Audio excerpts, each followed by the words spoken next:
The mountains do not care who you are. They do not care about your rank, your record, or the name stitched above your chest pocket. They do not care how many miles you have run, or how many hours you have trained, or what your instructors wrote about you in the files that followed you from one duty station to the next. The mountains of Kunar province in eastern Afghanistan care about none of it. They have been here for 40 million years. They have watched armies come and go like weather fronts, rising and passing and leaving the stone unchanged. Empires have broken themselves against these ridgelines, and the ridgelines have not noticed. The mountains will be here long after the last boot print fades from the last high pass. But on a morning in late October, when the temperature had dropped to 14 degrees overnight, and the sky was the color of a bruise finding its darkest hour, before the healing starts, the mountains were witness to something that gave even their ancient indifference a reason to hold still. A woman was tied to a tree. Not a large woman, 5 feet 4 inches tall, 118 pounds, with dark hair matted across her face and blood dried in a thin line from her left temple down to her jaw.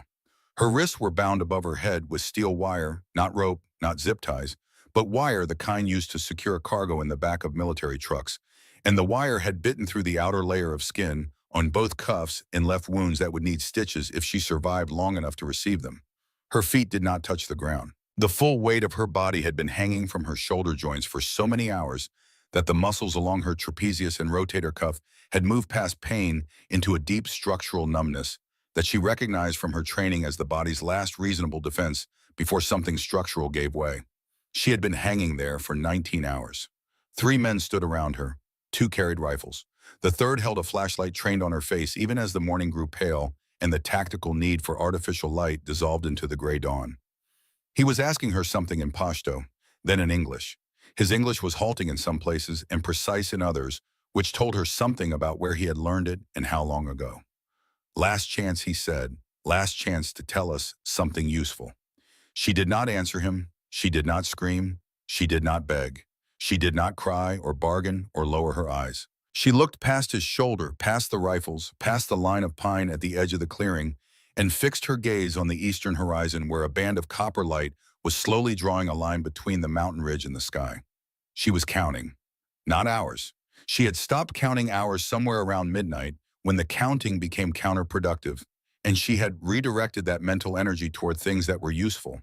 She was counting other things now: the rotation interval of the guards, the behavioral patterns of the man who asked questions, how his posture changed when he expected an answer, versus when he had already decided the session was ending. The distance from her position to the nearest point of cover if her hands were free. The wind speed off the eastern face of the mountain, reading it against the movement of dry grass along the clearing's edge. She was still doing the job. The man with the flashlight said something to the others in Pashto. One of them made a sound that was not quite a laugh, more the exhalation of someone who has been awake too long and has found the situation less interesting than it was 6 hours ago.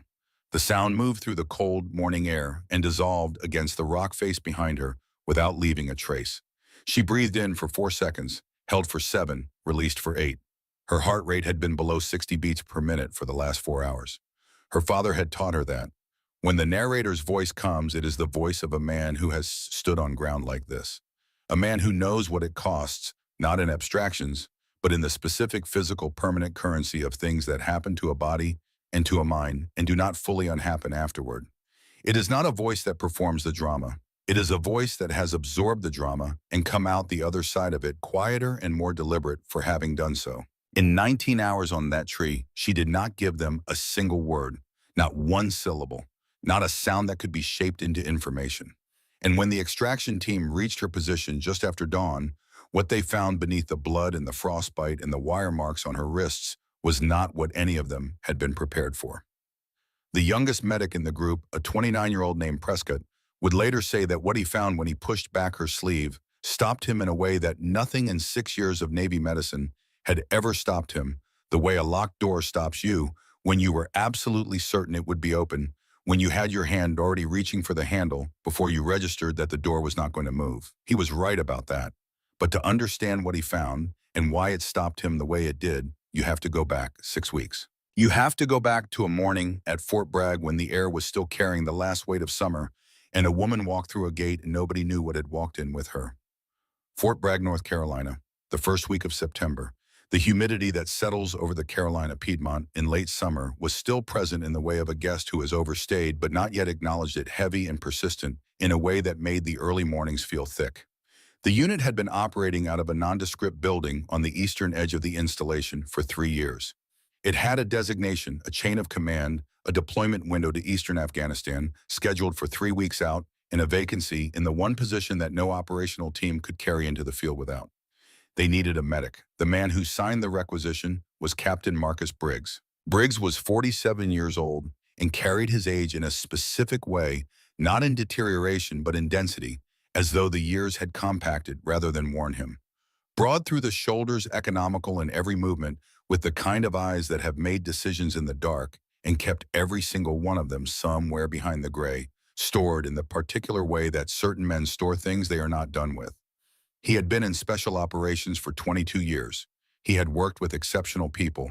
He had also worked with people who were presented as exceptional and who revealed themselves under real conditions to be something considerably more ordinary. He had a clinical distrust of the difference between the two categories because the cost of getting that distinction wrong was paid by people who deserved better. The reason for this distrust had a specific origin. On the previous rotation, a medic whose evaluations used words like outstanding and demonstrates superior clinical judgment had made a series of decisions in a compressed situation that had cost one of Briggs's men his leg above the knee.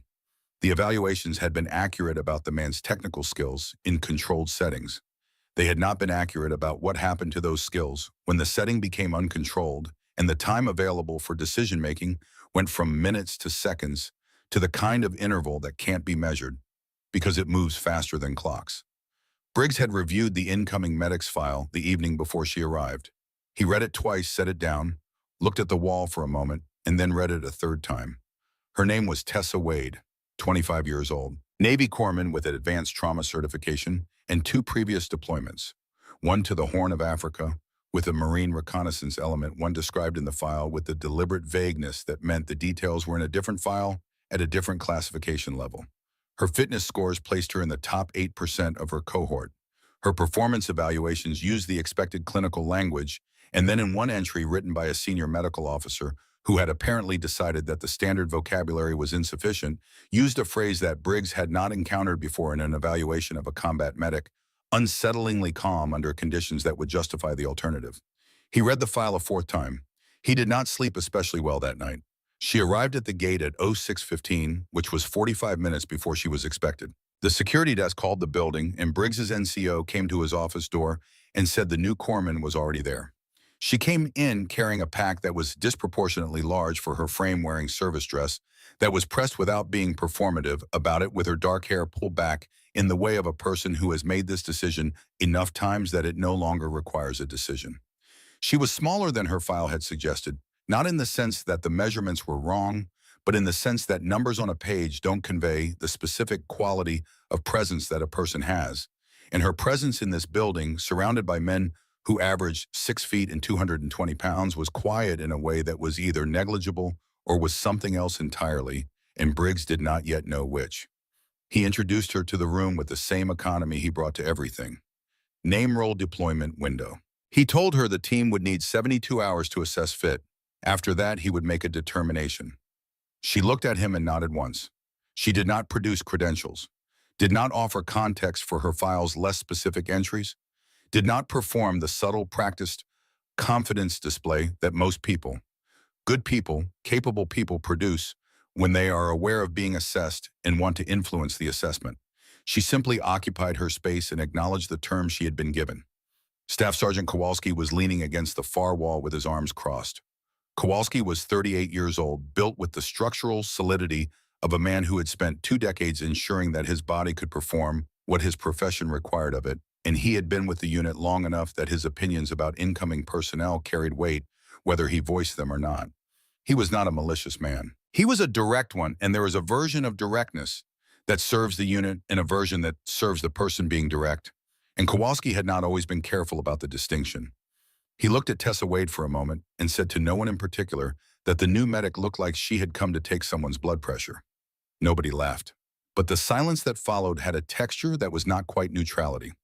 Chief Petty Officer Callard was standing near the window on the far side of the room. Collard was 44 years old, with the particular stillness of a man who has learned somewhere in the accumulation of his career that the most valuable thing you can do when a new situation arrives is to watch it carefully before you put your hands on it. He had served in units and circumstances that had sharpened his capacity to read people in the way that certain kinds of experience sharpen certain kinds of perception, not by adding something, but by removing the interference. He watched Tessa Wade receive Kowalski's comment and do nothing with it, not absorb it with visible discomfort, not deflect it with practiced ease. Simply let it pass through the room like weather and continue standing where she was standing. He filed this. Later that morning, when she was carrying her gear to the assigned quarters, Kellard walked the same corridor at a useful time. Her large pack shifted as she set it down to work the door, and the top flap moved, and for less than 2 seconds, he saw what was inside. A box of .338 Lapua Magnum rounds, sealed, placed in the pack with the precision of someone who packed the way they thought each thing where it needed to be for a reason that had been considered. She had the flap closed and the pack lifted, and the door opened in the time it took him to take 2 steps. He continued down the corridor. He did not mention it to anyone. He did not forget it. The 72 hours that Briggs had allocated were not procedural. The team ran their standard readiness, sequence equipment, verification, communication drills, physical assessments, tactical map work, medical inventory. The kind of sustained evaluation that looks routine from the outside and is designed to be revealing from the inside, because what it reveals is not whether a person can perform tasks, but whether they perform them in the way of someone for whom the tasks are an expression of something genuine, or in the way of someone for whom the tasks are a performance of something they want to be believed about themselves. Tessa Wade moved through the 72 hours with no visible effort toward impression. She was doing the work. There is a difference between those two things that is difficult to articulate and impossible to fake for more than a few hours, and the men in this building had spent enough of their careers in proximity to both that they could feel the difference. The way you feel the difference between wood that is solid and wood that is hollow, not by looking at it, but by putting weight on it. On the second morning, during a movement drill through the obstacle course at the south end of the compound, Specialist Stanton went down. Stanton was 22 years old, 4 months with the unit, and had come up through a Ranger battalion with evaluations that described a young soldier who was developing into something more than adequate.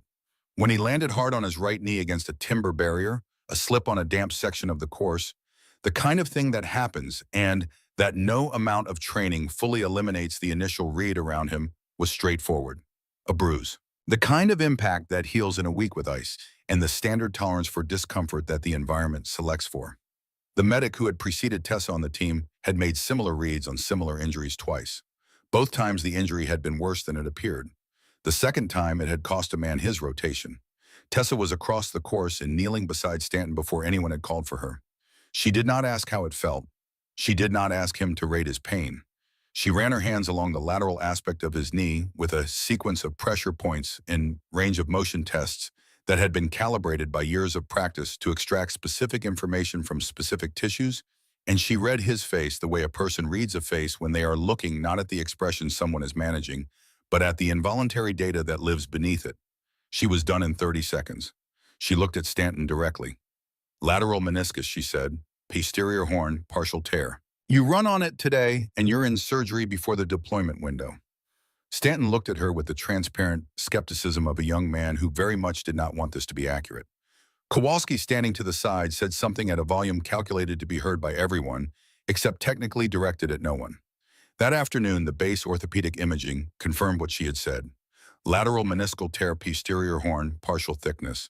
Conservative management for 6 weeks minimum, with surgical consult if it didn't progress on schedule. Briggs received the report in the early evening and read it once. He picked up Tessa's field medical submission and read it 3 lines technically exact, written in the shorthand of someone for whom the format was second nature rather than a template being filled. The diagnosis, the recommendation, the clinical rationale, nothing that wasn't necessary, nothing that was performing thoroughness. He set it down. He said nothing to anyone. But something in his assessment had revised the way a weight-bearing calculation revises when one of the variables turns out to be different than estimated. Kowalski was quieter the following morning than he had been, not in a way that most people would notice, in a way that Collard noticed. The 5th day brought a map exercise. The team was working through a terrain analysis problem, a hypothetical approach to a high-value position in a landscape that resembled the operational area they were 3 weeks from entering. The exercise required the integration of topographic data, weather modeling, pattern of life intelligence, and the kind of judgment about human behavior in specific terrain that does not come from a manual and cannot be reliably taught in a classroom. Tessa had taken the seat at the end of the table. Not because she had been directed there, but because it was the position with the widest line of sight to the map display and the most complete view of everyone else in the room. Collard had noticed this. No one else appeared to. She was not speaking. She was listening in the active way, not as passive receipt, but as the kind of reception that continuously processes what it hears against an existing model and produces something more than the sum of the inputs. Kowalski was working through a movement corridor analysis and cited an elevation figure that was wrong by 220 feet. Not dramatically wrong. Wrong in the way that errors are when they emerge from density of data and insufficient sleep, which Kowalski had been carrying for 2 nights.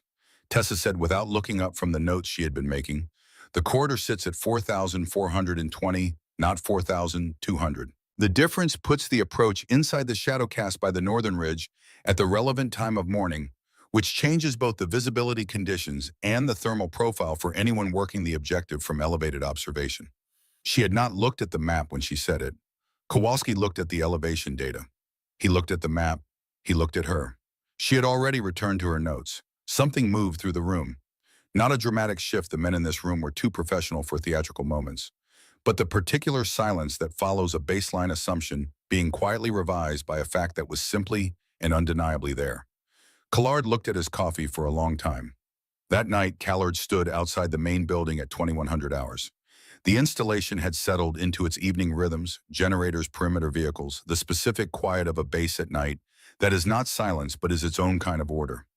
He was not outside by accident. Tessa was at the far end of the exterior wall near the north corner, facing out toward the open ground. She was not looking at anything specific. She was doing what a specific kind of person does when standing in an open space reading it.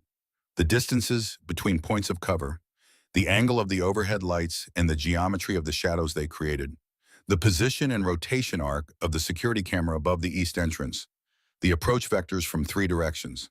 She was doing this the way other people breathe, without deciding to. In his career, Callard had been in proximity to people who possessed this quality with different degrees of completeness.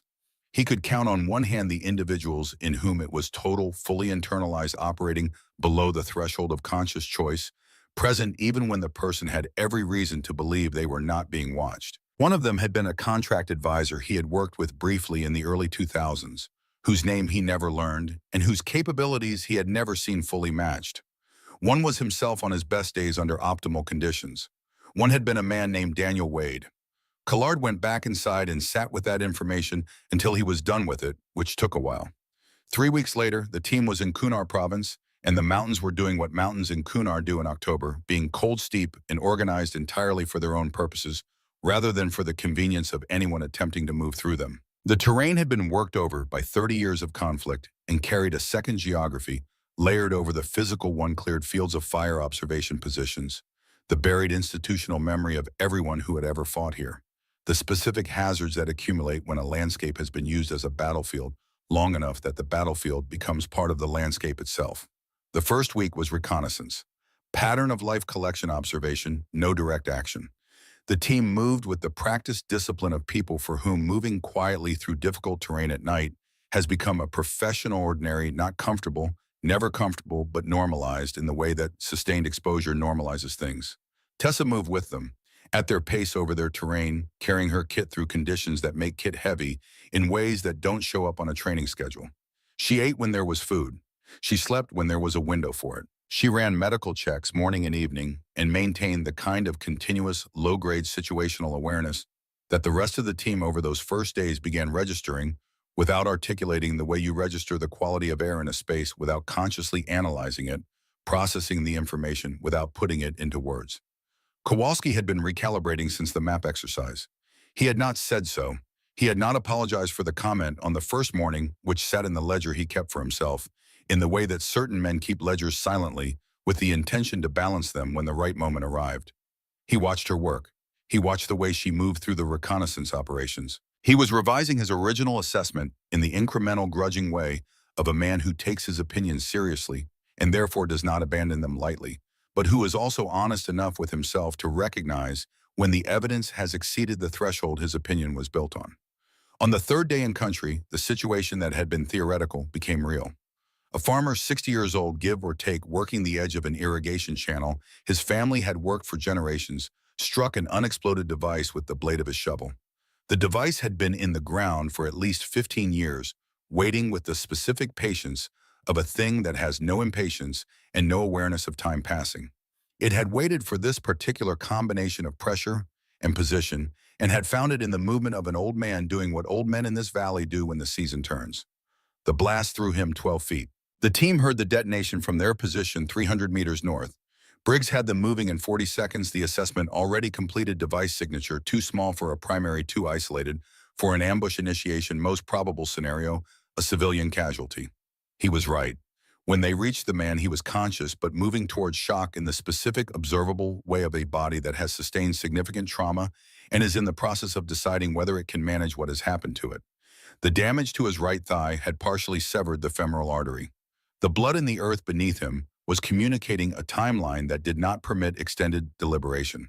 Tessa was kneeling beside him before the team had fully established their security arc. Her voice when she spoke was calibrated in a specific way, not gentle exactly and not clinical exactly, but occupying the precise register between those two things, where the human voice becomes a clinical instrument alongside the physical ones. She said, without breaking her assessment, sequence, femoral artery, partial laceration, class 3 hemorrhage, tourniquet placement, or unconscious in 90 seconds. No one questioned her. Not Kowalski, not anyone. The cat tourniquet went on at a speed that was the product of 10,000 repetitions on training dummies over years, the kind of repetition that moves skill beneath the level of conscious execution so that it operates with the reliability of reflex. 3 full rotations on the windlass, lock time marked on the man's forehead in grease pencil T and the timestamp, and she was already moving to the secondary injury pattern before the first man in the security cordon had settled into position. The farmer was alive when the medevac lifted off 48 minutes later. He was alive because of 90 seconds of work that looked to the untrained eye like nothing more complicated than efficiency. To Briggs's eye, to Callard's eye, and to Kowalski's eye, in a way that settled something that had been unsettled in him since the map exercise, it looked like the product of a mind and a pair of hands that had been doing this long enough that the work had moved past skill into something closer to nature. She was 25 years old.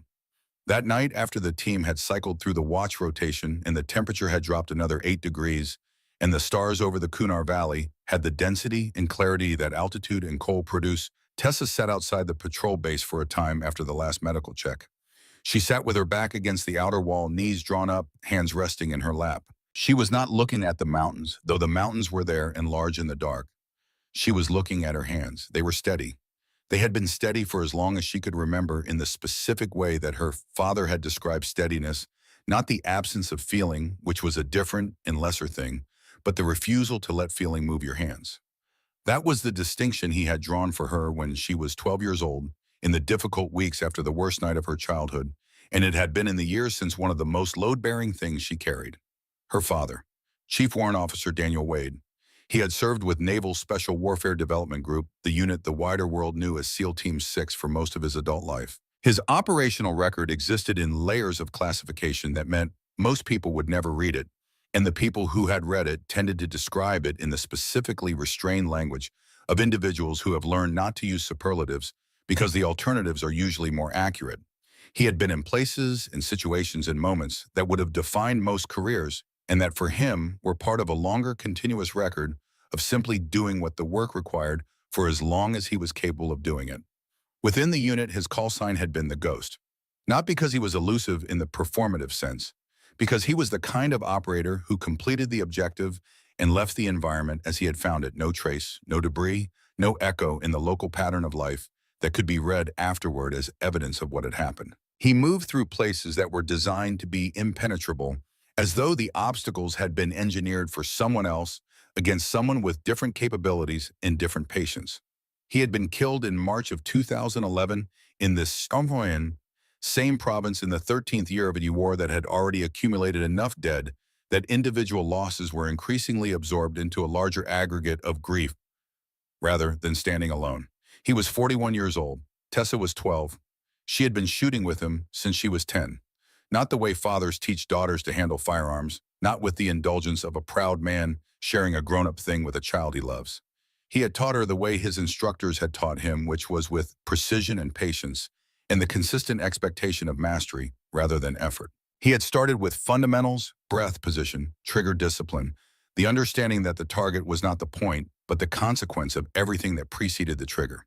Then he had added elevation, distance, wind drift, the specific mathematics of long-range ballistics that most shooters learn in theory and some learn in practice. Then he had added time pressure low, light, the problem of maintaining a heart rate below 60 when every physiological signal in the body is pushing it toward 90. She had been good at it from the beginning, not because of the training which was necessary, but not sufficient. Because something in her, something that existed before the training began, and that the training had found and shaped without creating, was built for the particular combination of patience and precision that the work required. She was built for stillness, for waiting, for the specific discipline of being entirely present in the real situation rather than the anticipated one.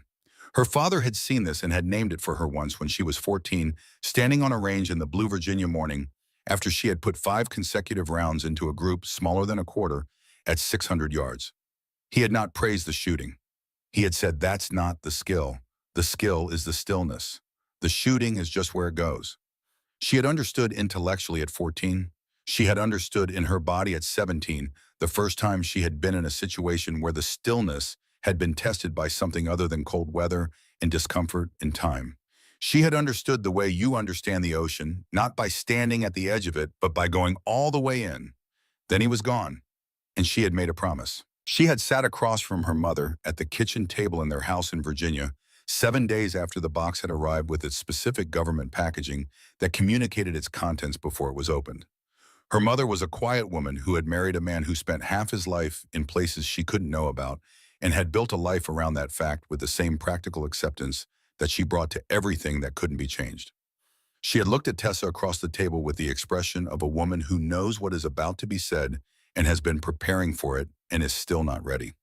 Tessa had said she was going to serve, that she needed to. Her mother had said she understood. And then she had asked for one thing: be the one who saves them, not the one who ends them. Use those hands to put people back together.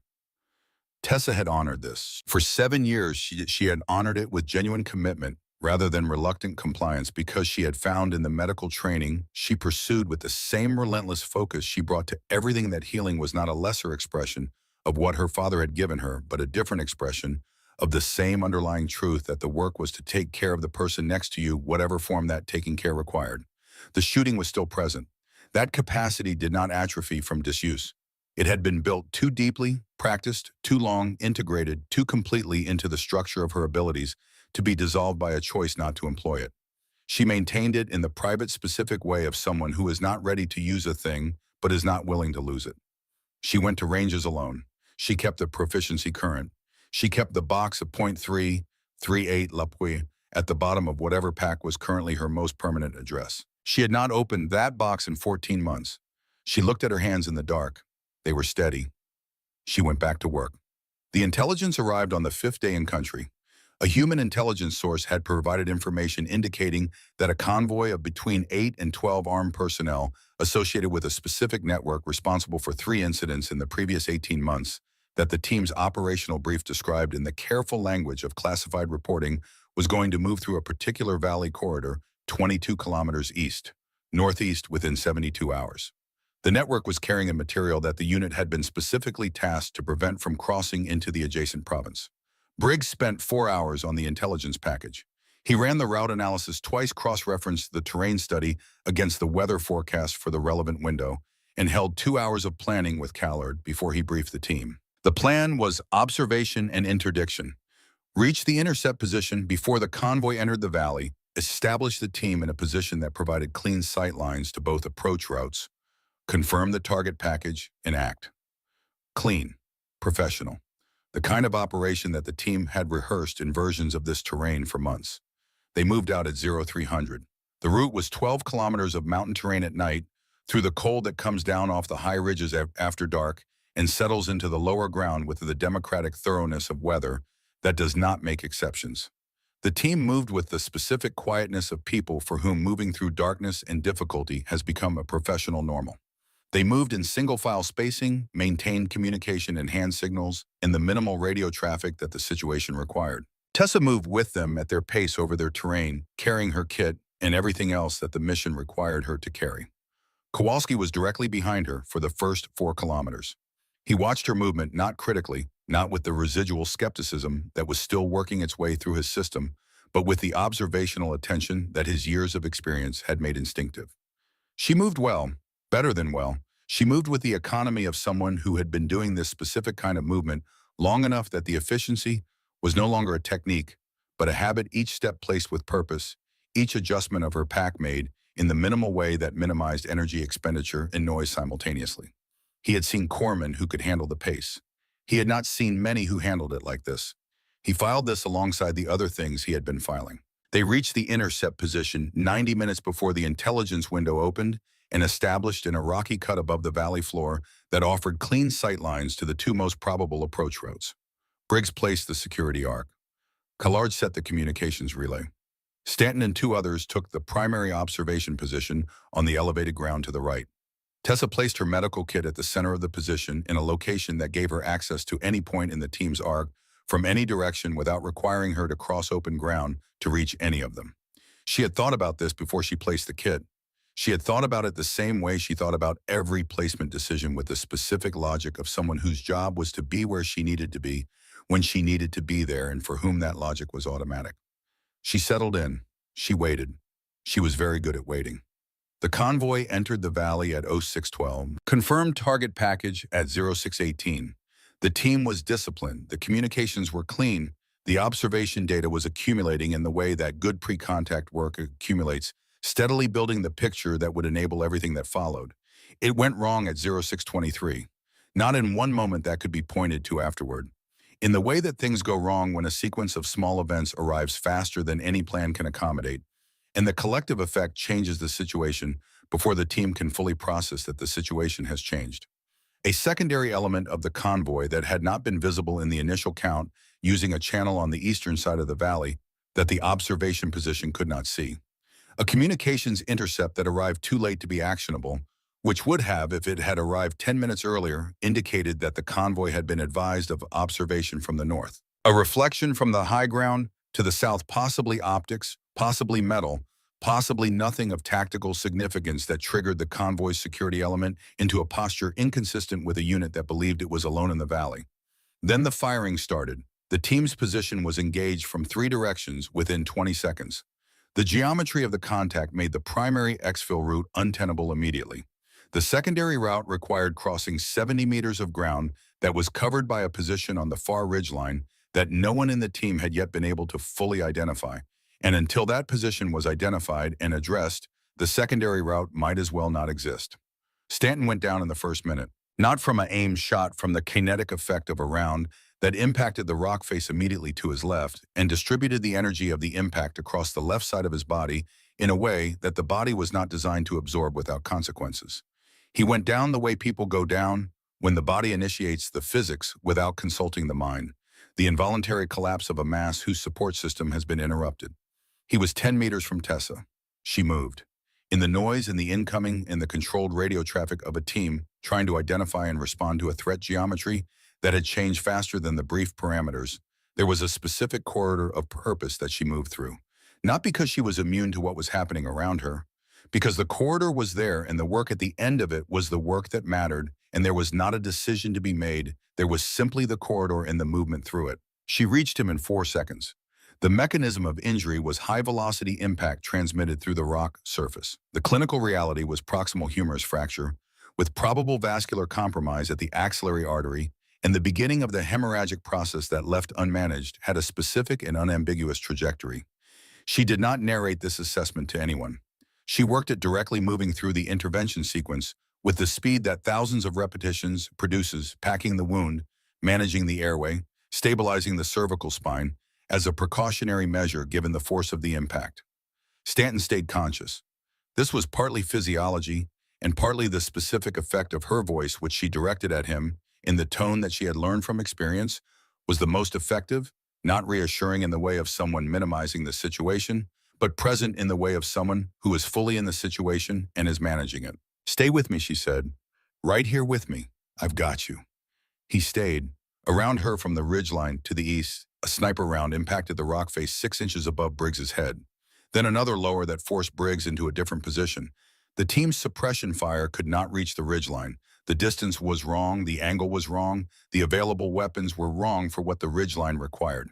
The sniper at 820 meters approximately had the angle and the range to disassemble the team's defensive position with the methodical patience that snipers have when the counterforce against them is inadequate. Everyone in the position understood this simultaneously. The Barrett M82A1 was in Callard's pack. Callard was 40 meters to the left, separated from his own equipment by a stretch of ground that was covered by two different threat vectors. He could not reach the weapon. And even if he could have reached it, the shot that the situation required was a shot he was not certain he could make at this distance under these conditions. He looked across the position. He found Tessa. She was still working on Stanton. Her hands were at his shoulder. Her eyes were reading the ridgeline. In the same moment, Kowalski looked at her. He had not arrived at what he said next through a process of deliberate reasoning. He had arrived at it through something faster and more immediate, the synthesis of everything he had observed over the previous weeks, the map exercise and the knee diagnosis, and the way she moved through terrain at night, and the .338 rounds that Callard had never mentioned, but had apparently not forgotten all of it, synthesizing in the compressed time of a contact that did not permit deliberation into a single actionable conclusion. "Doc," he said, "can you shoot?" The words went into the firefight. Tessa looked at the ridgeline. She assessed it with the automatic arithmetic that her father had built into her over years, and that 15 more years of private practice had made so complete that it operated without requiring her to think about it separately from everything else she was doing. 820 meters. Wind off the eastern face of the mountain, reading at 11 to 13 knots against the dry grass on the valley floor. The elevation differential. The angle of morning light creating a specific shadow pattern on the face of the ridge. She looked at Stanton. She had done what she could for him in this moment. He was stable for the next 5 minutes. What he needed in the next 5 minutes was not more medicine, it was the removal of the threat that was currently making his extraction impossible. She looked at Callard. He was already moving, not toward the Barrett, he couldn't reach it. He was moving to clear the line between his position and hers, pushing the pack across the rock surface. With a controlled force that sent it sliding toward her, it stopped 4 feet from her position. She looked at Stanton one final time. "Stay still," she said. "I'll be right here." She reached for the pack. The Barrett M82A1 weighs 30 pounds. Its .50 caliber round leaves the muzzle at approximately 2,700 feet per second and carries the energy of that velocity to distances that make most other weapons irrelevant. Its recoil against a shoulder that is not prepared for it has been described in training documentation as sufficient to cause clavicular fracture. Tessa pulled the rifle clear, unfolded the bipod in 2 movements that contained nothing unnecessary, went prone with the specific economy of someone for whom prone shooting is a native language. She made one adjustment to the elevation turret, a number she arrived at through the arithmetic that had been running in her background since she first identified the ridgeline range drop wind correction, the specific angular compensation that the elevation differential required. She found the position through the scope. The sniper on the ridgeline was capable, good enough to be nearly invisible, using the terrain with the competence of someone who had operated in this landscape for years. A fighting position that used the rock and shadow intelligently, that had been chosen for its angles of fire and its difficulty of observation. But at 820 meters, physics imposes requirements that cannot be entirely designed around. There are angles of cover that cannot be simultaneously maintained. Micro-movements that are invisible to most observation, but not to eyes that have been looking at targets at this distance for 15 years. A specific signature in the rock shadow that told her where the barrel was before she could see the barrel. She breathed in. 4 seconds. She held. 7 seconds. The contact was ongoing around her. She was aware of it, the team's weapons, the incoming from the valley floor, the radio traffic, the entirety of the situation. She was aware of all of it, and she placed it in its correct relationship to the specific geometry of this breath and this trigger and this distance, which was the thing that required her complete attention right now, and she gave it her complete attention. She exhaled slowly. She fired. The first round impacted 38 centimeters left of the targeted position. She saw it through the scope in the fraction of a second before the recoil took her off target. She worked the adjustment, a specific small correction that the first round had given her the data to make and reacquired. She controlled her heart rate through the technique her father had given her, which by this point in her life had moved entirely below the threshold of conscious effort. She fired the second round. The ridgeline went quiet. The quality of the silence that followed was different from the silence that had preceded it. The contact in the valley floor was still ongoing. The incoming from the secondary positions was still present, but the specific and methodical threat from the high ground to the east was gone, and the team's position without that angle of fire pressing them from above had enough room to work with. Tessa placed the Barrett down. She was back at Stanton in 4 seconds. His color was holding. His pulse was adequate, not strong but adequate. She checked the wound packing, adjusted the pressure along the medial margin, where the hemorrhage was trying to find a path around the tourniquet, looked at his face. "Still with me," she said. He looked at her. His eyes were focused. His mouth moved in the approximation of a response. She stayed with him. From across the position, through the managed noise of the continuing contact, she heard Kowalski's voice on the radio, controlled precise, giving the team the updated threat geometry now that the ridgeline position had been eliminated. She heard Briggs responding with the reorientation order that the change in geometry made possible. She heard the team beginning to move to use the window that had just been created to push back against the contact from a position of better options than they had had 30 seconds ago. She kept her hands on Stanton and her attention on his vital signs and her heart rate where it needed to be, which was where her father had taught her to keep it, which was where she had kept it through everything. The valley turned.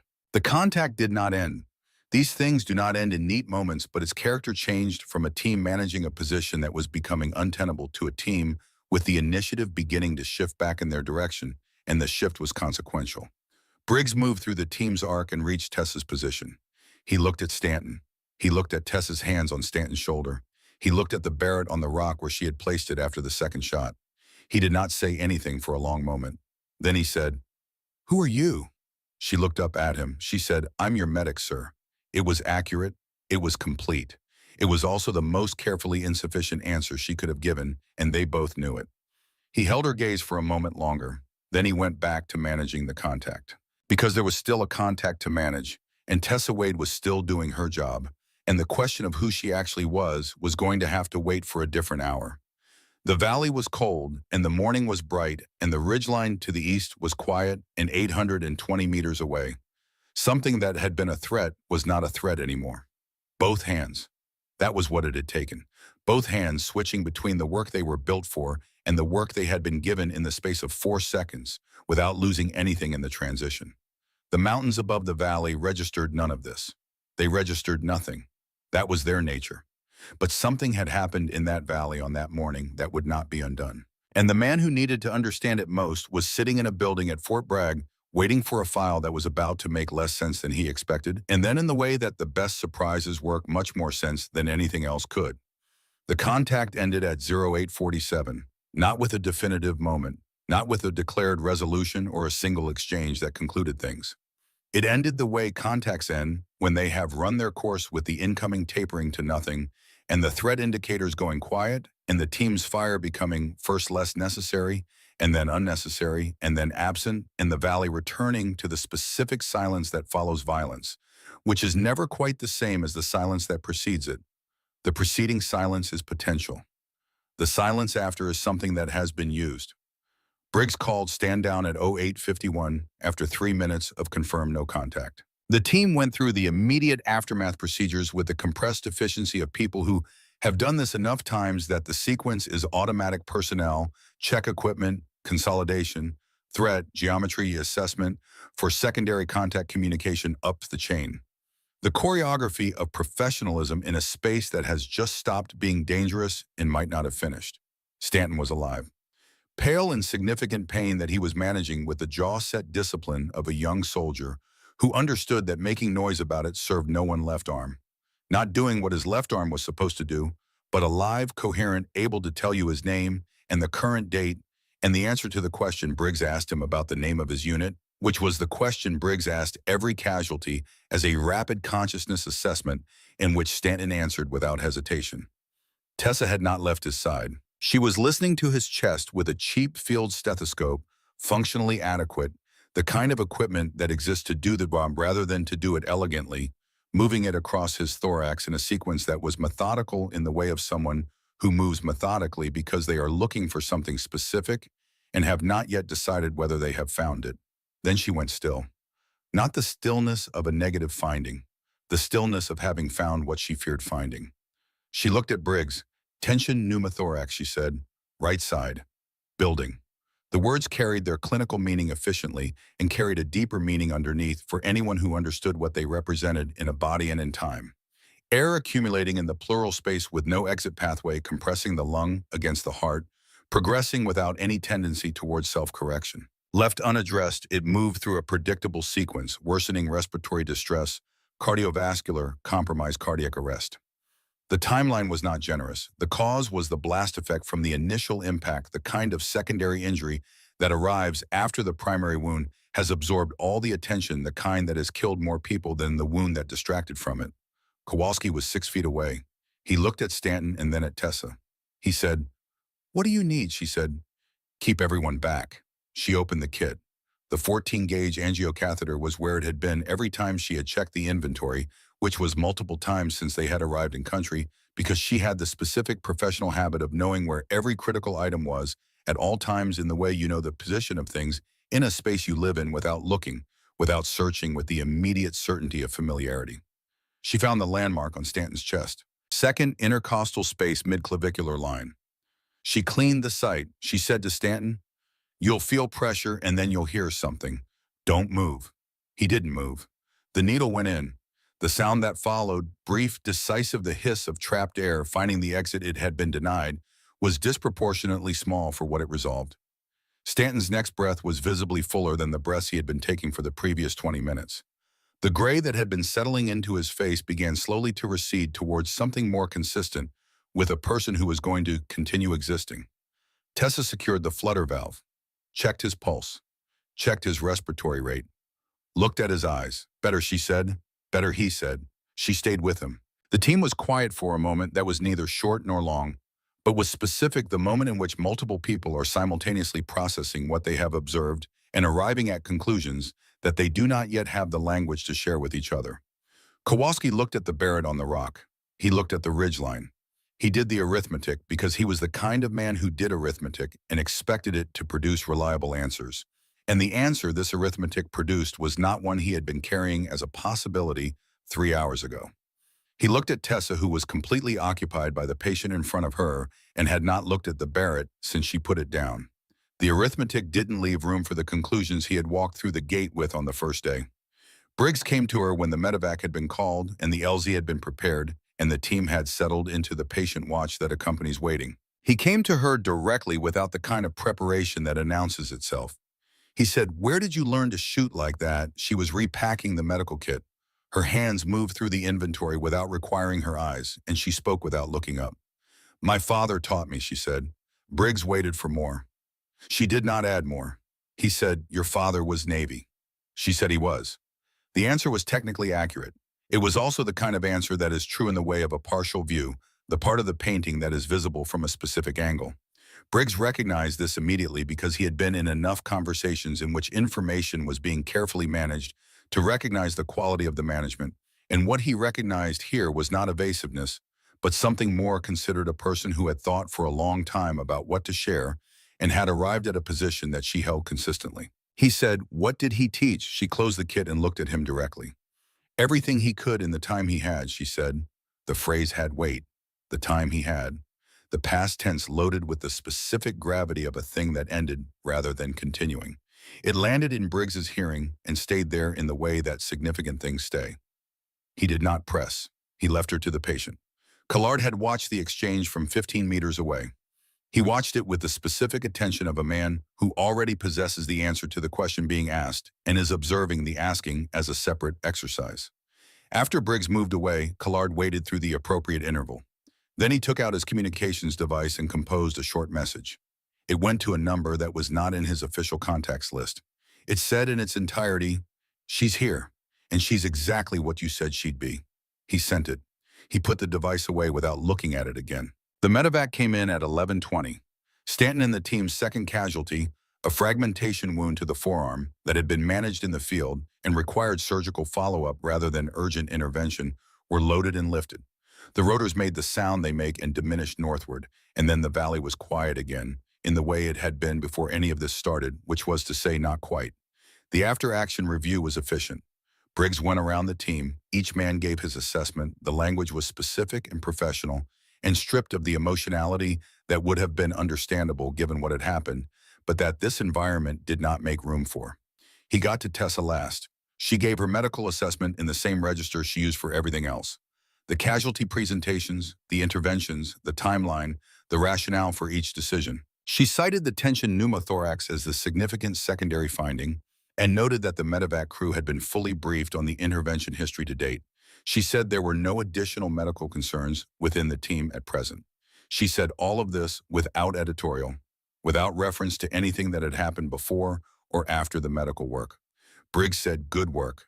She accepted this in the way she accepted most things as information, rather than as something she needed. Kowalski was sitting across from her. He had been looking at his hands for most of the review. When Briggs dismissed the team, he looked up at her. He started to say something. She was already standing, already moving toward her equipment. He let it go. He filed the debt. He would pay it at a better moment. That night, Briggs opened his laptop. He was a patient man when the situation required it, and this situation required it. He spent 2 hours on the research, moving through the accessible records first, and then into the layers that required additional access credentials that his role provided, and he followed the thread carefully because careful following was how you got to the end of threads rather than the middle. The name he started with was Wade, Navy. The specific phrasing she had used, the time he had, the weight of it. What he found was not everything. It was not close to everything. It was enough. Chief Warrant Officer Daniel Wade, Naval Special Warfare Development Group, service spanning 21 years. Deployments listed by region rather than country in the unclassified record, which was its own form of information. Decorations that included 2 awards that most people in the Naval Special Warfare community encountered once, if at all in a full career. An operational call sign that appeared in the records in the manner of a word that people use carefully because they understand its weight. The Ghost. KIA Afghanistan. March 2011. Survived by 1 child, a daughter. Briggs sat with the laptop open and the screen casting a rectangle of pale light in the dark room.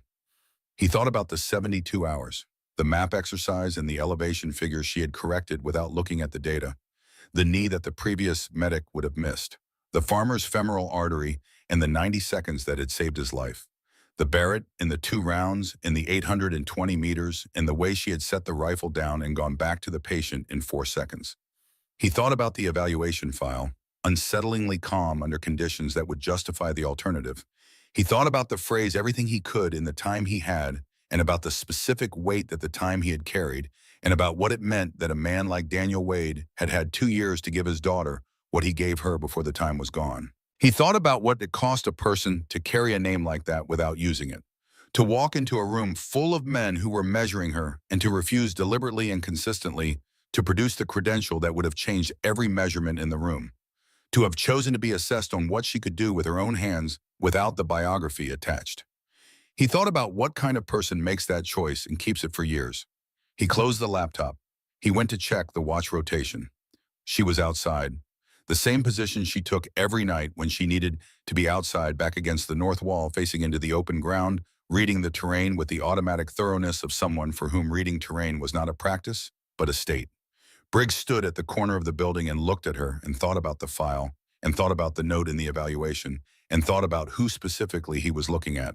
He went inside and left her to the dark in the mountains, and whatever she was working through in the privacy of the space she created for herself in the hours that weren't required for anything else. She had the letter in her hands. Not open. She had not opened it. She had been carrying it for 13 years in the most protected place available, in whatever bag or pack or drawer was currently her most permanent address, and she had carried it into this mission in a specific way.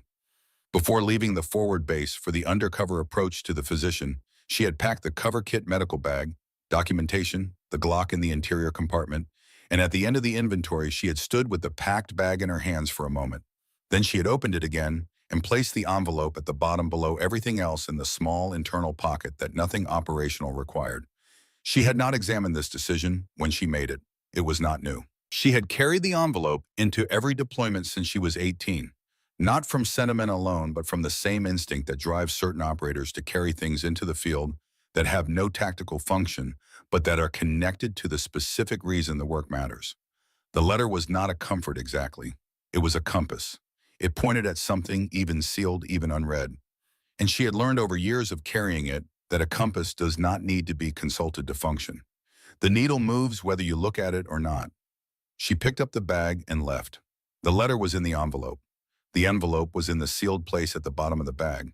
And she was carrying it into a situation where the bag might end up in other hands because she had done the calculation and determined that the risk was acceptable given what the mission required and what she was prepared to do to complete it. Now sitting in the dark against the wall with the envelope in her hands, she traced the block letters of her name with one finger. Her father's handwriting, Tessa.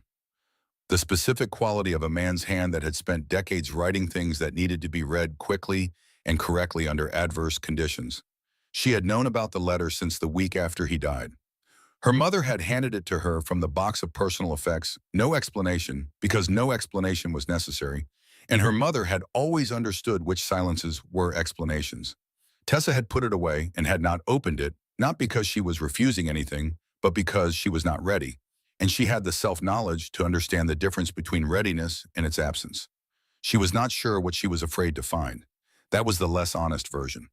The more honest version was that she was afraid of two opposite things, and their opposition was the trap. She was afraid that it would contain something that made her feel she had been doing the wrong things with the life he had given her.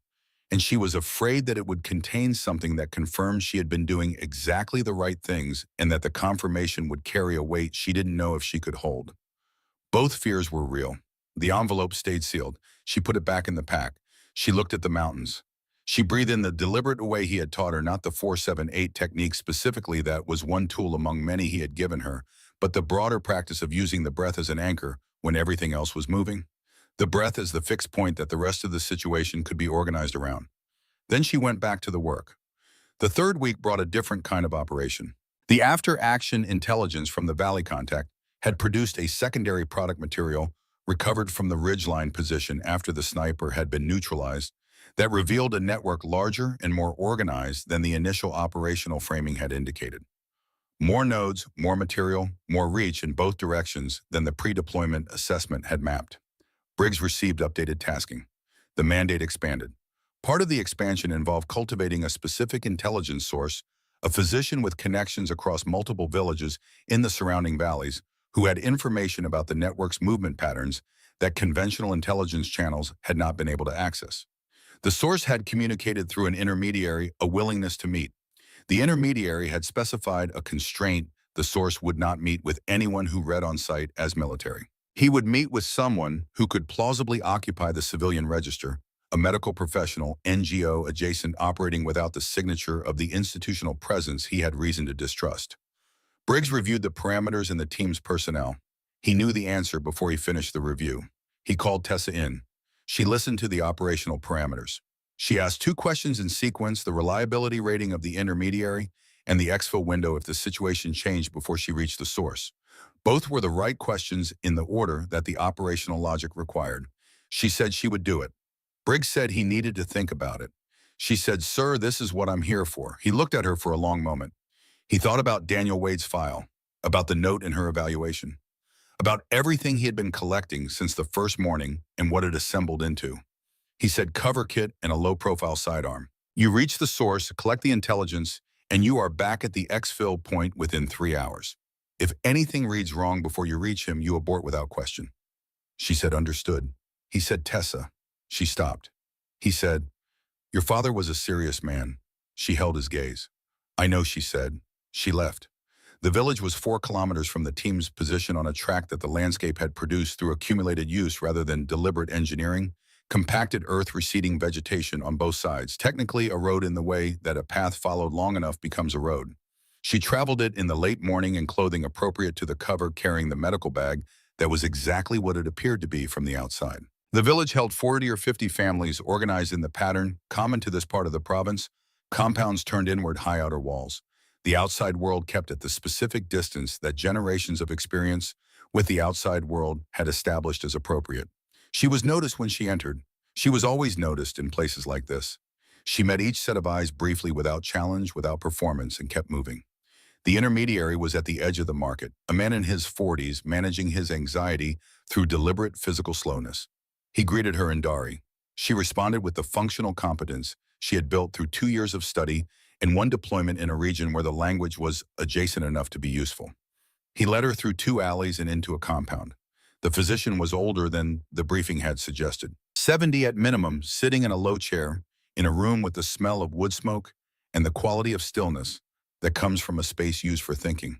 He looked at her with the evaluation of a man who had assessed a great many people under a great many circumstances and had developed precise instruments for the work. He spoke in Dari.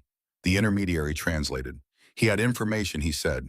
He was providing it because the people it concerned had killed his son, and he wanted the providing to matter. He had been waiting for someone who could do something with it. She listened. The intelligence was specific movement routes, timing personnel, counts, the identity of 2 transit points within the next 72 hours. When passed up the chain, it would give the team's operational picture a clarity that 3 weeks of reconnaissance had not produced. She thanked him and meant it. She received the information with the specific discipline of a person trained to hold significant data without changing their outward presentation, and she held it as she left the compound and began the route back toward the exfil point. She had been running a surveillance detection route from the moment she entered the village. It was not a technique she applied consciously any longer. It had moved past technique into the category of continuous background processing, the way pattern recognition in a visual field operates below the threshold of deliberate attention. She saw it at the second intersection after the market. 2 men, different directions, which was the discipline, the trained separation of a surveillance pair to avoid the obvious pairing. But they were matching her pace adjustments in a way that was inconsistent with independent movement. One had footwear too uniform for a village market, the specific uniformity of equipment that comes from a common source. Neither had the relaxed, unfocused peripheral attention of a person simply passing through a space they inhabited. She counted what was visible. She estimated what wasn't. The geometry of the alley system was narrowing her options faster than the distance to the exfil point could accommodate. The Glock was available, but drawing in the middle of a civilian market with unquantified additional personnel would produce an outcome she couldn't control. The communications window for calling in support required time she didn't have in the quantities that the support would require to be actionable. She ran the calculation. The physician's intelligence was already gone. She had transmitted the compressed package from her communications device. In the 30 seconds she had been alone in the alley behind the compound, the window between leaving the physician and meeting the intermediary for the route back. Her father had told her once that information delayed for comfort is information risked for pride. She had taken it as an operating principle at 16 and had never found a situation where it wasn't true.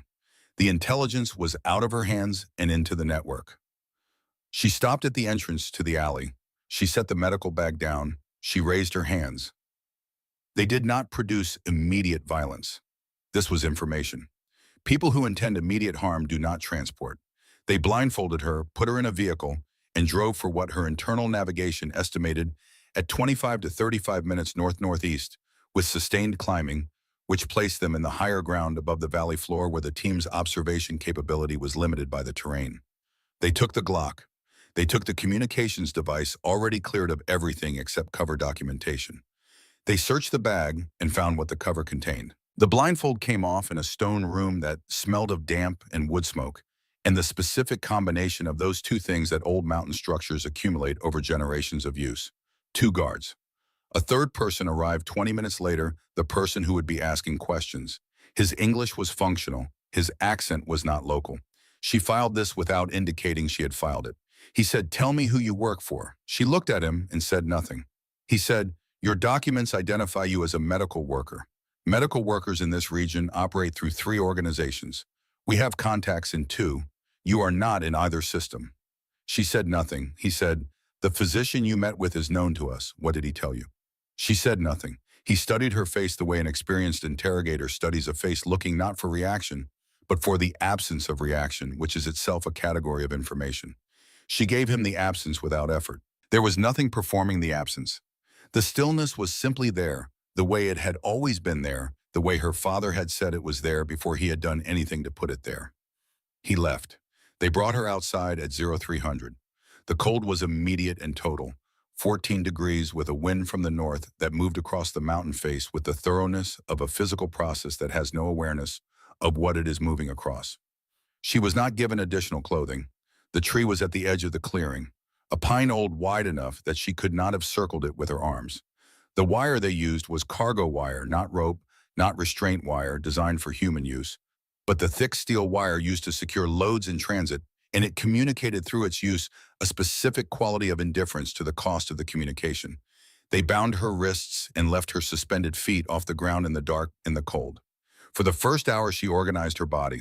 This was the framework her father had given her at 16 on a Saturday morning in the backyard of the house in Virginia when she had asked him what happened if someone caught you. He had told her without abstraction, in the specific and practical way he told her everything that mattered. He had walked her through the physiology of sustained stress positions, the management and strategies that prolonged functional capacity, the mental framework that prevented the catastrophizing that accelerated physiological decline.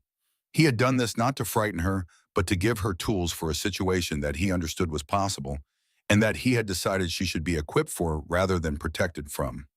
She contracted her core, transferred as much weight as she could from the shoulder joints to the broader muscle groups, initiated the isometric sequence systematic contraction of each muscle group for 10 seconds released, moved to the next working from her feet upward to generate internal heat against the cold that was entering her from every surface simultaneously.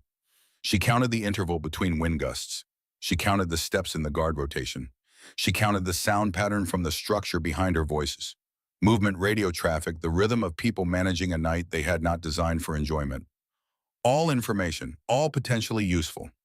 The interrogator came back at intervals. He varied the approach, sometimes direct questioning, sometimes the kind of ambient pressure that is meant to erode rather than extract, sometimes silence. She gave him the same thing each time.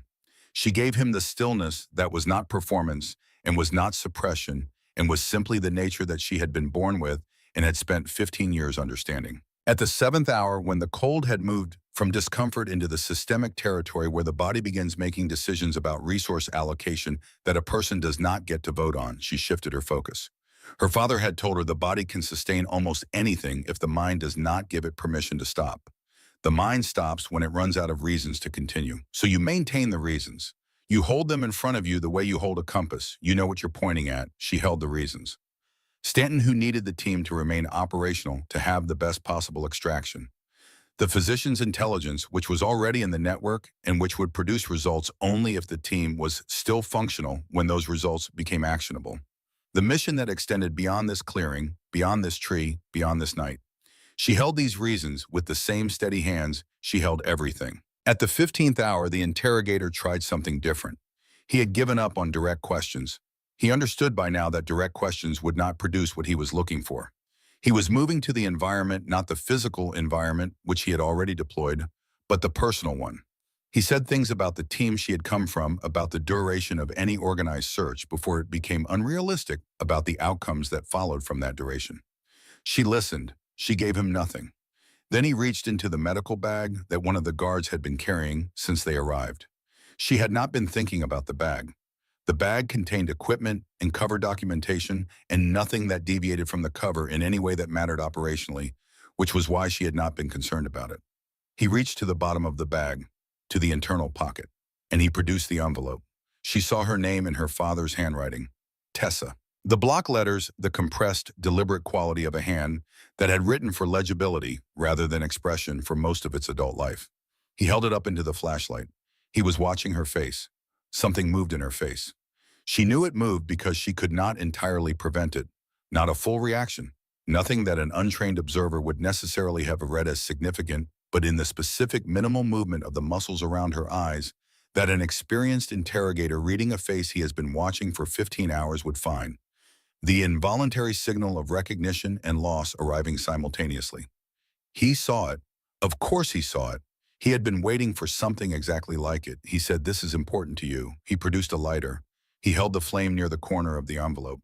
She looked at the envelope. She looked at her father's handwriting. She looked at the flame. She looked back at him. She gave him nothing. And she thought in the specific clarity of exhaustion past its own threshold, he can burn it. He can take the last physical thing her father wrote for her and reduce it to ash in the cold wind of this mountain. He has that power. She cannot stop him. He does not have the other thing. The meaning of the letter was not in the paper. She had understood this for years, but had not fully believed it until this moment. The meaning was somewhere that fire could not reach in the 13 years of carrying it without reading it, which was its own conversation, its own continuous exchange with a man who couldn't respond. In everything she had done with the life he had given her, and the abilities he had passed to her, and the values he had built into the structure of how she saw the world and what she understood her obligation in it to be. She already knew what the letter said, not the specific words. Those were in the envelope. But the essential thing, the thing that a man like her father would have needed his daughter to know, she had known it for years. She had known it in the way you know things that are true about a person you love and have watched carefully and have never stopped paying attention to. She knew it in the way the work she had done for the past 7 years was an expression of it, in the way she had honored his absence by becoming something worthy of the presence he had been. He was proud of her, not of what she could do with a rifle or a medical kit, of who she was, of the stillness, of the patience, of the refusal to let the hard things make her into a harder version of herself than the situation actually required. She knew. The paper was paper. She looked at the man holding the flame near her father's handwriting, and she held his gaze and she gave him nothing. He held the flame for 30 seconds. Then he withdrew it. He put the envelope in his own jacket pocket. He said something to the guards and walked back toward the structure, and the door closed, and she was alone again, in the cold and the dark, with the tree and the wire, and the mountains that were beginning at last to release the night. She returned to the breath. Not the technique specifically, but the practice beneath the technique, using the breath as the anchor, as the fixed point that the rest of the situation could be organized around. The specific quiet discipline of a person who has been given a way of remaining in the present moment, regardless of what the present moment contains. She held. She counted. She waited. At the 15th hour, something changed in the pattern of the compound's activity. Not in her and the behavioral signatures she had been reading throughout. An increase in movement, a change in the quality of the communication traffic. The specific behavioral shift of people who are responding to an external development rather than the internal routine they have been maintaining. Something was coming. She did not know what. She kept her heart rate where it needed to be. She organized her body against the cold with the tools she had. She held her reasons in front of her, and she waited. They came in at 0611. She heard it before she saw it, the sound of a compound being cleared by professionals who had done this specific sequence often enough that it had acquired the quality of practice choreography. Brief, controlled, decisive. The communication in the tactical channel was minimal because the team executing it had reached the point where the work itself was the communication. The shooting was contained and purposeful and over in under 4 minutes. Different footsteps, different voices, a blade at the wire above her wrists. She came down. She could not have stood unassisted. This was not a failure of will. It was the accurate physical accounting of what 19 hours of suspension and 14-degree cold had done to the specific muscle groups and joint structures responsible for standing. She acknowledged this without judgment and accepted the support of the hands that caught her with the same practical clarity she brought to any medical assessment. The face that resolved through the blur of the first moments was young. Mid-20s, methodical in the way of a trained medic beginning an assessment, managing whatever his initial reaction was with the professional competence his training had built. Prescott, not part of Briggs's team. He was with the extraction element, a different unit brought in for the recovery operation. His kit identified him as a Navy corpsman. She registered all of this in the first 5 seconds. She registered something else in the next 2 seconds. The team leader of the extraction element, standing 8 meters away on a radio call, his back partially turned. She said in a voice roughened by cold and 19 hours of silence barely audible, "Don't let him see what's under my left sleeve." Prescott looked at her. He looked at the team leader. He looked back at her. She had already closed her eyes. He worked fast. Speed was the clinical imperative, and the situation reinforced it. He started with the wrists as the injury presentation required cutting away the remnants of wire and assessing what remained. The lacerations were significant. The pattern was informative. The specific wound profile of wire applied under body weight for an extended period, which told him before anyone said anything, approximately how long she had been here. He cleaned and pressed. He checked circulation distal to the injury. He checked capillary refill. Then he needed to properly assess the left wrist. He pushed the sleeve up. He saw the tattoo. It was small, placed on the inner surface of the forearm, positioned exactly where a sleeve would cover it in every professional context. The decision to put it there had been deliberate and old. The ink had the settled quality of something placed years ago, absorbed and integrated into the skin round it. The seal trident, precisely proportioned, correctly rendered, without the embellishment that decorative versions typically carry. He had seen versions of the trident before in this community you encountered them. He had never seen what was beneath it. Below the trident, in precise block characters, a designation code. Prescott looked at it, his hand stopped. In 6 years of Navy medicine in situations ranging from training accidents to active firefights, he had developed the professional capacity to continue working in the presence of significant findings, to treat the wound and process the implications afterward in the space that follows, rather than the space of the work itself. He sat back on his heels. The designation code was specific. He recognized it not from a roster, no roster would have contained it, but from a classified orientation document that a senior instructor had placed in front of him during his first week of assignment to the Naval Special Warfare Support Element, and then removed after 15 minutes, saying only that what was in it represented a standard that the community did not discuss openly because the standard existed above the level at which discussion was productive. He had read that document in the way he read everything, with full attention and complete retention. The code on her arm matched the code in that document.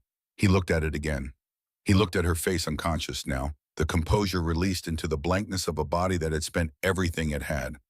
He looked at her size, her proportions, the 118 pounds that had just endured what 19 hours of wire and cold and 14 degrees produced. He stood up and walked to the edge of the position. He looked at the eastern ridge, 820 meters approximately, the distance from this position to the point where the sniper threat had been eliminated. He did the range estimation with the practiced ease of someone for whom range estimation was a trained reflex, confirmed his number against the terrain features, and held it. Then he thought about the briefing he had received before the extraction. The brief had been sparse: a recovery operation, a female corpsman with unknown injuries, a compromised position. One detail in the brief, delivered with the casual precision of someone repeating a fact they considered notable: the sniper who had been pinning the original team was eliminated by one of the team's own personnel. Range estimated at 800 to 850 meters. He thought about that detail in relation to the designation code on her arm. He thought about the call sign in the orientation document, the word the document had used to describe the operational record, the specific and restrained language of institutional reverence that is different from praise in the way that great distances are different from large ones. The ghost. He went back to her. He rolled her sleeve down with the same care he had used to push it up. He finished the assessment systematically. Temperature, blood pressure, the rib fractures he found on palpation, the secondary hypothermia indicators. He prepared the IV line and the evacuation summary. He did all of this with steady hands. When the team leader came over and asked for the casualty status, Prescott gave the clinical summary: temperature, blood pressure, injuries, interventions, prognosis. He gave it fully and accurately and without editorializing. The team leader listened. Then he said, "Anything else?" Prescott met his eyes. He said, "Check the inner left forearm when you get a moment." The team leader looked at him with the evaluative attention of a man who has been doing this long enough to know when someone is telling him something oblique rather than direct, and to understand that the obliqueness has a reason. He said, "What will I find?" Prescott looked at her one more time. At the 118 pounds that had spent 19 hours on a tree in 14 degrees and had not given anyone a single word. At the hands that had built a nest into the rock to fire a Barrett at 820 meters and had set the rifle down 4 seconds later to go back to a patient. He said, "You'll find the reason this operation was not optional." The team leader looked at him for a long moment. Then he went to look. The mountains above were entering the light of morning in the specific way they enter it, reluctantly, the high peaks holding the dark, while the valleys below filled with the first pale light of a day that had been a long time arriving. The clearing was quiet, the compound was secured, and on the ground, in the space between the tree and the edge of the position, a woman with steel wire marks on her wrists and frost in her hair was breathing with the steady, even quality of a person who has made a decision that the body is going to continue, and the body has accepted the decision, and everything that comes next will be addressed when it arrives. The designation on her arm read "The Ghost Generation 2." And the man who had just read it stood with his back to the clearing for a long time, looking at the eastern ridge and the distance it represented, and said nothing because there was nothing that the language he had available could do justice to. She woke asking about Stanton. Not gradually, not with the disorientation that typically accompanies the return of consciousness after the body has spent everything it has and been forcibly returned to warmth. She came back the way she did most things, from wherever she had been, to fully present in the space of a single breath, without the confused interval in between. The first coherent thing out of her mouth was his name. Prescott was monitoring her from the seat across the transport interior, clipboard in hand, watching the vitals display with the divided attention of a medic managing a patient who is stable but recently was not. He looked up. "Stanton is stable," he said. "He's at the forward surgical element at Bagram. They repaired the shoulder. He'll keep the arm." She absorbed this. She looked at the ceiling of the transport for a moment in a way that was the only external indication of what she had been holding. Then she said, "How long was I out?" 4 hours and 17 minutes. She sat up. He said, "You should stay down."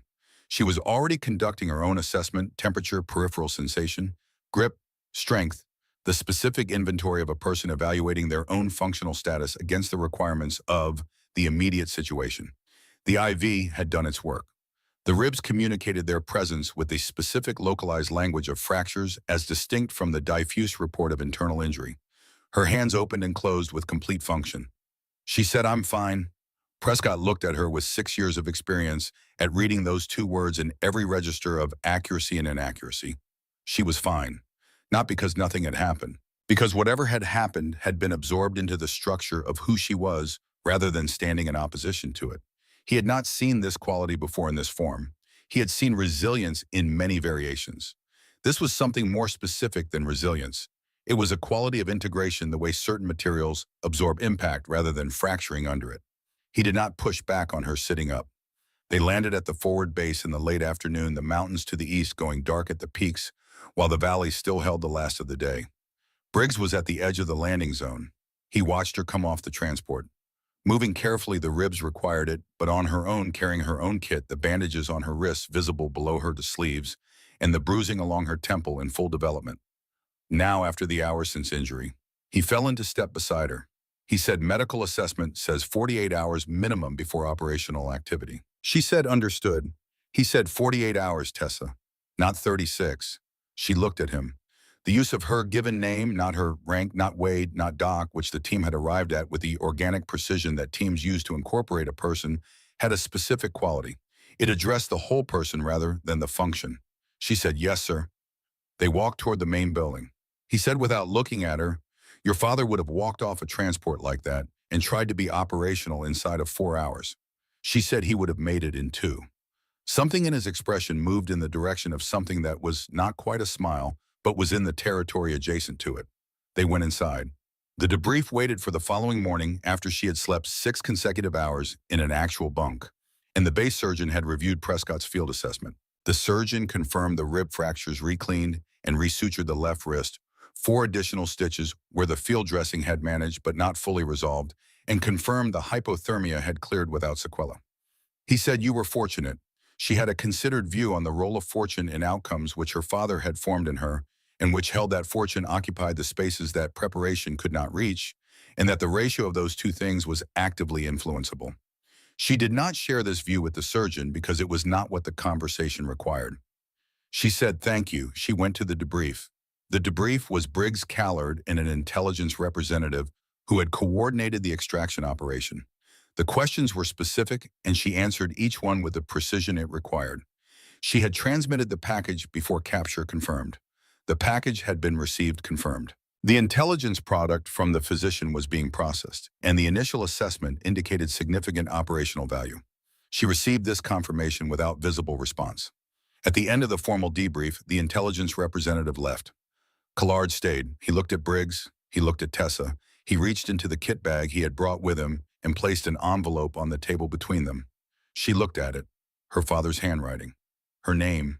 The seal intact. The room was quiet in the specific way of a room where something significant has just arrived, and everyone present understands that the significance requires a particular kind of space. She looked at Callard. He said it was on the 3rd person we detained in the compound. In her jacket pocket. She looked at the envelope. She had been carrying it for 13 years without opening it. A man she had never met had carried it for 19 hours. Now it was on a table in front of her, in a room in Afghanistan, and the question it represented was still there. still sealed, still waiting for the readiness she had been building toward for more than a decade. She picked it up. She turned it over once. She looked at Briggs. He said, "We'll be outside." He and Callard left without ceremony. The door closed. She sat alone in the room with the envelope for a long moment. She thought about the man who had held it above a flame. She thought about what she had thought in that moment, that the paper was paper, that the meaning was somewhere else, somewhere fire couldn't reach. She had believed it in the tree. She still believed it. But her hands were already opening the envelope. The letter was 2 pages written in the deliberate block script of a man who had spent most of his adult life writing things that needed to be read correctly on the first attempt. She read it once, then read it again more slowly in the specific quiet of a room where the only sound was the distant background of a bass that never fully stops. He had written it before the last deployment, as he had written a letter before every deployment since she was born.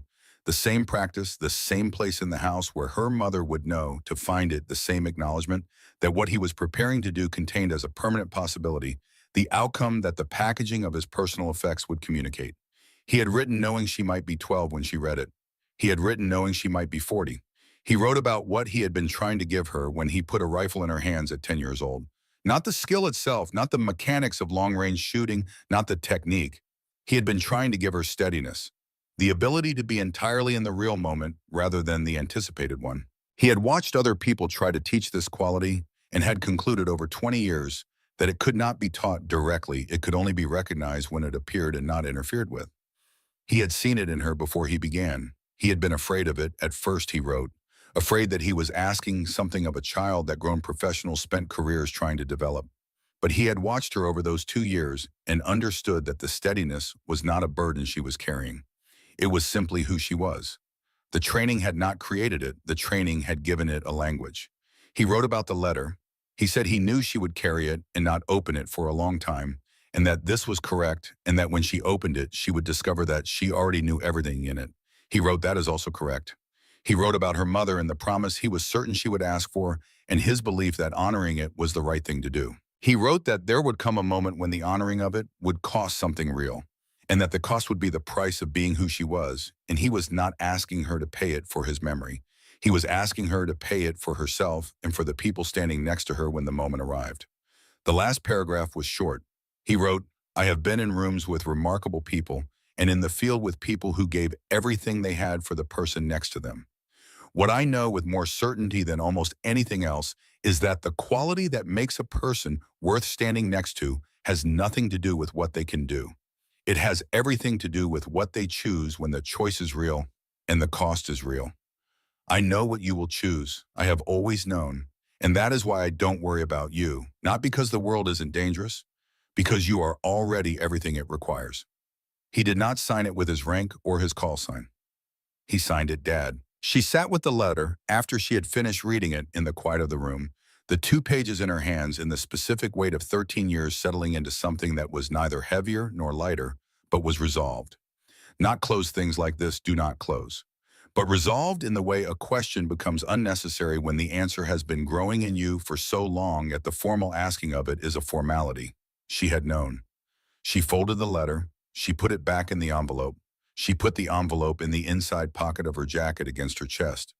She stood up and went to find Briggs. Kowalski found her first. He was in the corridor outside the debrief room, which was not accidental.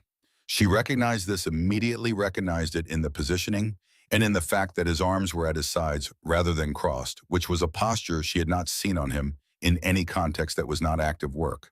He said her name, her given name. Not Doc, not Wade. She stopped.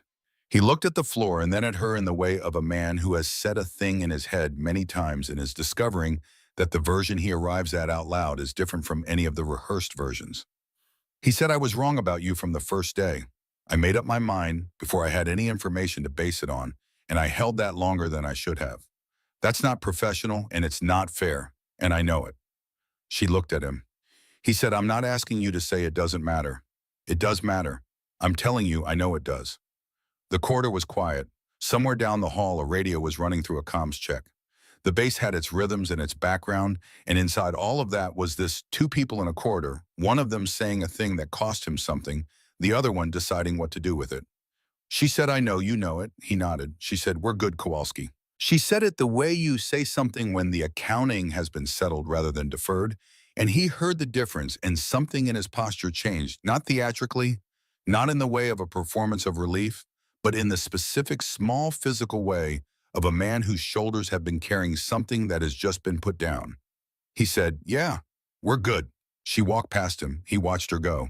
The 48 hours passed. She spent them the way she spent recovery time when recovery was clinically indicated, and she had no choice about it as efficiently as the process permitted. She ate in the quantities that the body required for actual recovery rather than the quantities that a compressed operational schedule allows. She slept in full stretches.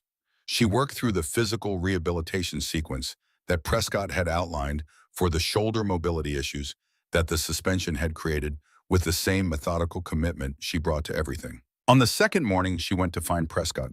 He was in the small medical station at the east end of the compound, going through his equipment inventory with the focused attention of someone who takes care of things.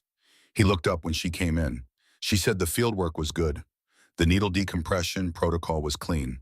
He said, "You told me not to let him see your sleeve." She said, "I know." He said, "That was your first coherent sentence." After 19 hours on a tree, she said it wasn't about the cover. He looked at her and she explained what she had told herself in the moment, that the designation code was information about the team and the operation and the people whose work it could complicate, and that information needed protection the same as anything else that needed protection. He thought about this for a moment. He said, "Can I ask you something?" She said, "You can ask." He said, "The designation, the transfer. How long have you known about it?" She said, 4 years, a retired officer who knew my father told me. He said it had been transferred into a classified record about 6 months after my father was killed. He thought I should know. He said, "Did you know what it meant?" She said, "I knew what my father meant it to mean when he carried it. He carried his designation as a commitment, not as a record of what he had done, but as a statement of what he was trying to be. I put it on my arm because I was making the same commitment, not to match him, to continue the direction he pointed me in." She said this without the weight of performance. She said it the way she said things that were simply true, flatly accurately, without making them larger than they were. Prescott said nothing for a time. Then he said, "The file for that designation, when I read it in orientation, it was one of maybe 4 documents I encountered in 6 years that I read twice. The second time not for information, but because I wasn't sure I had understood the scale of it correctly the first time." She waited. He said, "I want you to know that whatever the institutional process produces, whatever timeline it runs on the people who matter in this community, already understand what they're looking at." She looked at him. She said, "Thank you." She left. The 48 hours ended and the team assembled for a brief. Briggs entered with the compressed, purposeful economy of a man who has something to communicate and intends to communicate it efficiently. He briefed the updated intelligence picture. The physician's information combined with the intercept product from the Valley contact 3 weeks prior had produced a specific and actionable picture of the network's next significant movement. There was a window. The window was narrow. The team needed to move within 18 hours. He went through the route, the objective, the personnel assignments. He assigned Tessa to the primary element. He did this without elaboration. It was a statement of operational logic rather than a gesture, and the team read it as such. Kowalski looked at Briggs, confirming rather than questioning. Callard showed nothing. Tessa looked at the map. They moved out at 0200. The route was 28 kilometers through terrain that the maps described accurately and incompletely accurately, because the measurements were correct, incompletely, because maps cannot communicate the specific quality of mountain ground underfoot in the dark, or the way cold accumulates in the body over 4 hours of sustained movement at altitude, or the particular fatigue profile of a set of ribs that have been fractured and are healing and are now being asked to participate in something that healing ribs do not prefer. She moved through all of it. The ribs were present in every steep section, every scramble over broken rock, every moment where the pack shifted and the strapping pulled against the fracture sites. She incorporated this into her movement pattern without letting it change her pace or her position in the file. The shoulder mobility was not fully restored, but was within the functional range that the mission required. She had assessed herself against the mission requirements the evening before with clinical objectivity and had determined that she was fit for purpose. She was fit for purpose. The team reached the objective position 90 minutes before the intelligence window opened, established in the rocky outcropping above a secondary road that was the network's most probable transit road. Briggs placed the security arc. Callard set communications. Stanton's replacement on the primary observation took the elevated position. Tessa placed the medical kit. She settled in. She waited. The window opened at 0537. Nothing happened. At 0611, a vehicle appeared at the western end of the road below. At 0614, it was confirmed as consistent with the network profile. At 0619, it stopped 300 meters short of the team's optimal position. Briggs watched through his optics. He said, "Something's wrong." She was already reading it. Not through optics, but through the vehicle's behavior, the way it had stopped in a position that was tactically inexplicable for innocent transit, but precisely explicable for a vehicle serving as a probe checking for the kind of observation position the team was currently occupying. Secondary vehicles appeared, two from different approaches. The geometry shifted from an ambush the team was setting to an ambush the team was in. Briggs called contact at 0621. Three vehicles, multiple personnel approach vectors covering the primary exfil and most of the secondary. The team's position in the rocky outcropping was defensible for a short interval and would not remain so. Briggs worked the situation with the focused calm of a man who has been in situations that were worse and who understands that the correct response to a bad position is not to wish for a different one, but to work with what the position provides. Kowalski covered the right flank. Two others managed the southern approach. Collard was on the radio calling the contact up the chain and requesting the quick reaction force support that would arrive in a time frame that was longer than the immediate situation preferred. Tessa was at the center of the position, kit open ready. At 0628, the situation changed, not from incoming fire, from inside the team's own position. A team member named Garrett, 29 years old, 2 years with the unit, steady and capable in every operation she had observed him in, was covering a gap in the security arc on the north side when the ground gave way beneath him. Not an ambush, not a device, a natural failure, a section of rock shelf that had been stable for years and was not stable under his specific weight and angle. He dropped 4 meters onto the ground below the outcropping in a section of the position that was exposed to the southern approach, where one of the network vehicles had deployed its personnel. His voice came over the radio immediately. Controlled clear, the specific controlled quality of a trained soldier reporting an injury rather than expressing it. He said, "Down. I cannot feel my legs." She was moving before the last word. Kowalski would describe this later in the specific undramatic way he described things as something he was watching from 3 meters away in real time, and that he could not break into a sequence of decisions because there had been no sequence. He would say, "She heard him and she was over the edge of that outcropping inside of 2 seconds, and I don't think the decision part happened at all. I think she was already in motion before the thinking part had anything to say about it. She went over the edge. She reached Garrett on the lower shelf. The mechanism of injury was clear. The clinical picture was spinal shock from the impact, transient or structural, impossible to differentiate in the field without imaging. No way to know whether the paralysis was temporary, the nervous system recovering from a sudden insult, or permanent, the kind of damage that stays. What she could know was the protocol immobilize, manage the airway, manage the secondary injuries, maintain the patient's condition until the imaging could answer the question she couldn't answer. She talked to him in the specific voice, not comfort, not minimization, but presence. The presence of someone who is fully in the situation and is managing it. She said, "I'm here. Stay still for me. I've got you." He stayed still. She heard incoming. The personnel from the southern vehicle had identified her position. The lower shelf was exposed in exactly the way she had understood it was exposed when she went over the edge, and she had gone over the edge anyway because Garrett was there and he needed her there, and those were the terms. Rounds impacted the rock face behind her. Close. She placed her body between the incoming and the patient and continued the assessment. The immobilization, the management of the secondary injuries, a right radius fracture, visible requiring splinting, a scalp laceration bleeding with the aggressive enthusiasm that scalp lacerations have, regardless of their depth. She worked. The incoming stopped. From above her, from the position she had come down from, she heard the specific sound of a Barrett M82A1 being fired. 1 round. Clean. The southern position went quiet. She did not look up. She kept her hands on Garrett and her attention on his vital signs. She registered what had happened without looking at it. A threat to her position had been eliminated by someone above her, and she continued the work. After the contact ended, she would learn it was Kowalski. He had fired a Barrett twice in training, both times at ranges under 500 meters. The southern personnel were at 640 meters. He had no spotter. He had taken the shot because she was on the lower shelf and the shelf was exposed, and there was no alternative that accepted that outcome. First round center mass. She stayed with Garrett. The contact lasted 31 minutes from initiation to resolution. The quick reaction force came in from the north, the approach vector that changed the contact's geometry decisively enough that the network personnel made the rational decision to withdraw. In the aftermath, Briggs ran his personnel check. Garrett was alive. The paralysis, which had been the critical unknown, the thing that the field could not determine and that only imaging could answer, was transient. By the time the medical evacuation reached him, sensation had returned to both legs. The radius fracture would require surgery. The scalp laceration had been managed in the field. Full recovery was the expected outcome. Everyone else was functional. Briggs looked at the team, at the equipment, at Tessa. He said, "Who fired the southern shot?"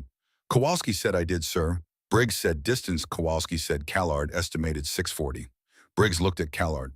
On Shimoa. Callard said 630 to 650. I had eyes on it. Briggs looked at Kowalski for a moment. Then he said, "Good shooting."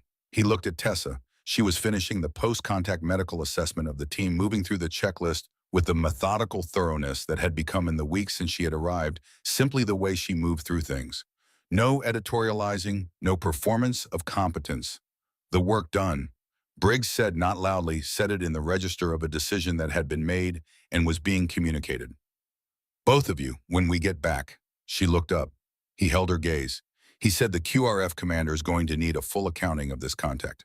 When he asked who handled the medical and who handled the southern threat, I'm going to tell him that both were handled by personnel whose capabilities exceed their current designations. And I'm going to recommend accordingly. She said, "Sir," he said, "this is not a discussion. It is an accurate description of what happened." He held her gaze for another moment. He said, "Your father would have been impatient with how long the process takes." She said, "He would have said the work was its own justification." Briggs said he would have been right about that. In the after-action review, Briggs went through the contact geometry twice before he said what everyone in the room had arrived at independently. He said, "We were expected." The room held its silence. He said the physician's intelligence was accurate. The network's use of it was also accurate, which means the penetration is inside the radius of personnel who had access to the product after it was processed. Cullard said the interpreter, not as a theory, as a conclusion reached before the contact ended. Briggs said he was the only non-cleared individual in the communication chain between the physician's information and this team's deployment order. Everyone else has full background and is inside the classification threshold. The interpreter was located within 4 hours and questioned by personnel with the appropriate authority for that kind of work. The answer was the one the team had already arrived at. Not ideology, not money, not political conviction. A brother being held by the network in a location the interpreter could not reach. An ultimatum delivered 2 weeks prior. A man who had spent 10 years helping American forces operate in his country, reduced by the specific leverage of family and threat to a single impossible choice. He had not been willing. He had been used. Tessa heard this in the briefing and stood at the edge of the room, looking at the map on the wall, thinking about the geometry of it, about how the network had found the lever and applied it and what it had cost, not this team specifically, but the man who had been used as the mechanism. She said his family needs to be relocated before the network learns he was caught. Briggs looked at her. She said whatever happens to him through the process, his family needs to be out of reach first. Briggs said, already in motion. She nodded. She left the briefing room. Later, after the QRF debrief and the documentation and the compressed logistics of a team returning from a complex operation, she found Prescott in the medical station and let him re-examine the wrists. The left had reopened slightly. The work on the lower shelf had stressed the sutures in the specific way of tissue being asked to hold under tension before it has fully knit. Minor. Prescott redressed it with the careful hands of a medic who has been thinking about these specific wrists since the morning he first treated them. He said without looking up from the work I heard about the lower shelf. She said it was the right call. He said, I know it was. That's not what I'm thinking about. She waited. He said, after 19 hours on a tree, you went over the edge of a position into incoming fire to reach a casualty. The first thing you said when you got to him was that you had him. She said that's what the situation required. He tied off the dressing. He sat back. He said the team has a name for you now. Started with Kowalski this morning, which means by tomorrow everyone in this building will be using it. She said, what is it? He said, both hands. She looked at him. He said, heal when you can, fight when you must. They've watched you do both in the same contact in the same 4-minute window. They're naming what they saw. She was quiet for a moment. She said, it's just what the work requires. He said, yes, it is. He said it in the way of someone who means something more than the agreement. Master Chief Leonard Cross arrived 2 days later. He came in on a supply flight from Bagram, traveling in the capacity that certain retired men of his caliber travel, in no official designation that required paperwork. The institutional acknowledgement that his judgment remained relevant to situations that his paperwork said he was no longer part of. He was 64 years old, had served for 32 years, and moved with the specific economy of a body that had performed at a high level for decades, and was managing the accumulated cost of that performance with the disciplined attention of someone who has no intention of stopping doing what matters to him. He arrived and was met by Briggs. They spoke privately for 20 minutes. When Briggs came out, he found Collard and nodded once. Collard went to find Tessa. She was in the medical station when Collard told her there was someone who wanted to speak with her. He told her the name. She went still for a specific moment, the kind of stillness that means processing rather than avoidance. She said, "Leonard Cross." Collard said, "Yes." She said, "He knew my father." Collard said, "He was your father's closest friend for 22 years. She said, "I know." My father talked about him. She set down the kit inventory she had been working through. She looked at her hands for a moment, not with anxiety, with the attentive quality of a person orienting before moving into something that matters. She went outside. Cross was in the courtyard sitting on a low stone wall with a cup of coffee he had found somewhere and was holding without drinking. He was looking at the mountains to the east in the way that people who have spent significant portions of their lives in mountains look at them, not appreciating the view, but reading the terrain, the habit persisting long after the operational necessity for it. She came out and stood for a moment at the edge of the courtyard. He looked at her for a long time without speaking, with the quality of attention of a man who is not assessing in the usual sense, but looking for something more specific, the accumulated evidence of what a person has become, the product of years of choices and difficulties and commitments that leave their mark, not in a face or a posture, but in something less easily located and more reliably present. He found it. He found it in the way she stood, in the steadiness that was not constructed, in the eyes that were her father's eyes, not in their color but in their quality, the quality of eyes that have learned to see what is actually in front of them, rather than what the observer has brought to the looking. He said, "You look like him." She said, "People say that." He said, "I mean the parts that aren't in a mirror. The way you hold yourself." She came and sat on the wall across from him. He said, "I was going to come sooner. When Callard's message came through 6 weeks ago, I started making arrangements. I wanted to wait until there was a moment where coming meant something more than just showing up." She said, "He told me about you. Not often, but when he did, it was with the specific way he talked about people he trusted without reservation." Cross looked at his coffee. He said, "He told me about you, too, more than you might expect.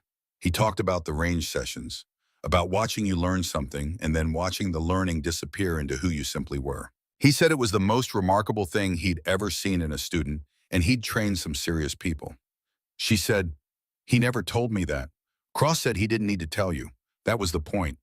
The people who need to be told they're doing something right are learning it. You weren't learning it, you were being it. The mountains were entering the evening transition, the peaks losing their light while the valleys below held on to it for the disproportionately long time. They always do, as though height is the variable that determines how long the light stays rather than its absence. She said, "He wrote in the letter that he wasn't worried about me." Cross said he wasn't. "He told me the same thing. He worried about a lot of people. He didn't worry about you." She said, "I read the letter this week." For the first time, he said, "I know. Callard told me." She said he was right. "I already knew." Cross said, "Yes. That's what he said you would say." They sat together in the quiet of the courtyard for a time that was long enough to hold what needed to be held. Not speaking much. The kind of silence that exists between people who share a grief and a pride in equal measure, and who have found in this particular place, in this particular evening, that the two things can occupy the same space without canceling each other. Eventually, he said, "Briggs's recommendation has been submitted and is moving through the process at the pace these things move. What comes out the other end will be what it is." She said, "I know." He said, "I want you to know, from someone who knew your father better than almost anyone living, knew him, that what you have done here is not a reflection of his record. It is an expression of your own." She looked at him. He said, "He gave you a foundation. Everything built on it is yours. The 19 hours on that tree, the lower shelf. The work you have done here for 7 years in the role you chose to honor your mother's request, all of it is yours." He set his coffee down. He said he would be proud. He was proud, actually. He told me so 2 weeks before the last deployment. He said he didn't know exactly what you were going to do with what he had given you, but that whatever it was going to be right. She looked at the mountains for a long moment. She said, "Thank you for being here." He said, "It's where I was supposed to be." They sat until the last light left the mountains and the courtyard was lit only by the ambient glow of the base. Then she stood and he stood, and they looked at each other in the way of people who have said what needed to be said and understand that the saying of it was not the end of the conversation, but the beginning of something that would continue in the particular way that important things continue quietly, persistently, in the way of the work rather than the way of ceremony. She went inside. He stayed in the courtyard a while longer, looking at the dark shapes of the mountains, holding something that had been with him for 13 years, and that was not lighter now, but was different in quality, resolved in the way that a debt you have carried for a long time is resolved not by being paid, but by being honored in the only way that matters, which is forward. 6 months later, Fort Bragg, North Carolina. February, with the cold that the Carolina Piedmont carries in winter. Not the brutal cold of high altitude, not the cold that strips the body and requires management to survive, but the settled, persistent cold of a season that has decided to be itself without apology. The trees bare. The sky, the specific gray of a day that will warm before it ends. The classroom was in a repurposed wing of a training facility on the south side of the installation with windows along the eastern wall that brought in the morning light at a low angle and illuminated the room more warmly than the overhead fluorescence would have. Tessa stood at the front of it. 16 students looked back at her. A mixed cohort: Navy corpsmen, Army medics, 1 Air Force pararescueman, 2 Marine reconnaissance medics. Ages from 21 to 34. Experience ranging from none to 2 deployments. The common thread was selection. Each of them had been identified through their respective chains as candidates for something the existing training pipeline didn't contain. In the 6 months since Kunar, she had been doing 2 things simultaneously. The first was recovering. The ribs had knit. The wrist lacerations had closed to thin, pale lines that were already fading in the way of well-managed wounds that heal properly. The shoulder had been the longest project, 10 weeks of structured rehabilitation that she had approached with the same methodical commitment she brought to everything and had returned to full function.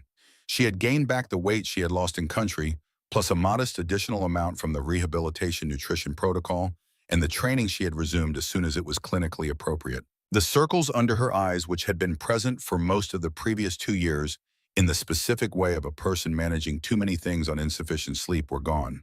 The second thing she had been doing was building the curriculum. She had started writing it in the evenings during rehabilitation, in the hours after the physical work was done, and the base had quieted. She had started as she started everything with what was essential and the core of what was missing, the gap that the existing pipeline left unfilled, the specific and documented ways in which that gap had produced preventable outcomes in multiple operational theaters.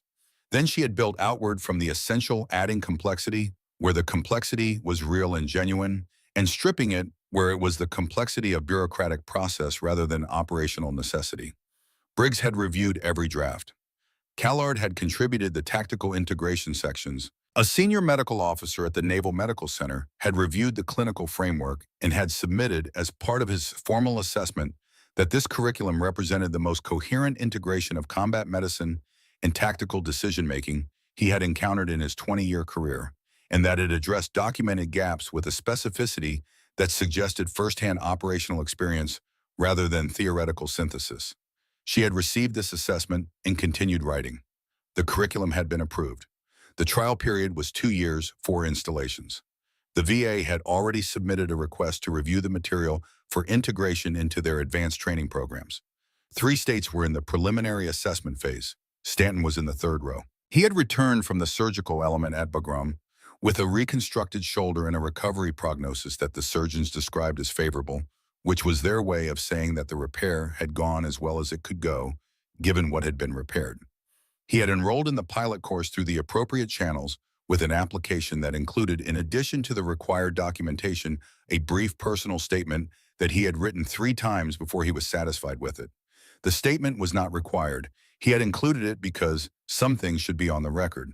It said, among other things, that the person who had built this course had kept him alive when the situation had given the alternative every advantage, and that he intended to carry what she taught him forward in every situation for as long as he was capable of carrying it. He was in the third row and he was watching her, and he was thinking about a morning in a narrow valley where she had been 4 seconds from a Barrett to kneeling over him and had said two words in a voice that contained nothing that did not belong in a voice when it was doing what her voice was doing. Stay with me. He was. The day before the course began, Kowalski had stopped her in the corridor outside her office. He said the VAA contact. I heard it came through. 3 states plus the pilot. She said the institutional process moved faster than I expected. He said Briggs pushed, and Cross made some calls. She said, I know. He stood there for a moment with his arms not crossed.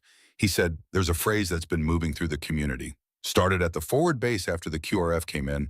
One of the QRF guys heard about the lower shelf and the way the contact was managed and used a phrase in the debrief that spread from there. She waited. He said, drag them out alive. It's shorthand for the integrated approach. The idea that the medic's obligation doesn't end with the immediate clinical intervention, but extends through everything that follows, including the contact that's still happening around the patient. He said someone wrote it on a whiteboard in the briefing room at the forward base in Kunar. It's still there, she was quiet.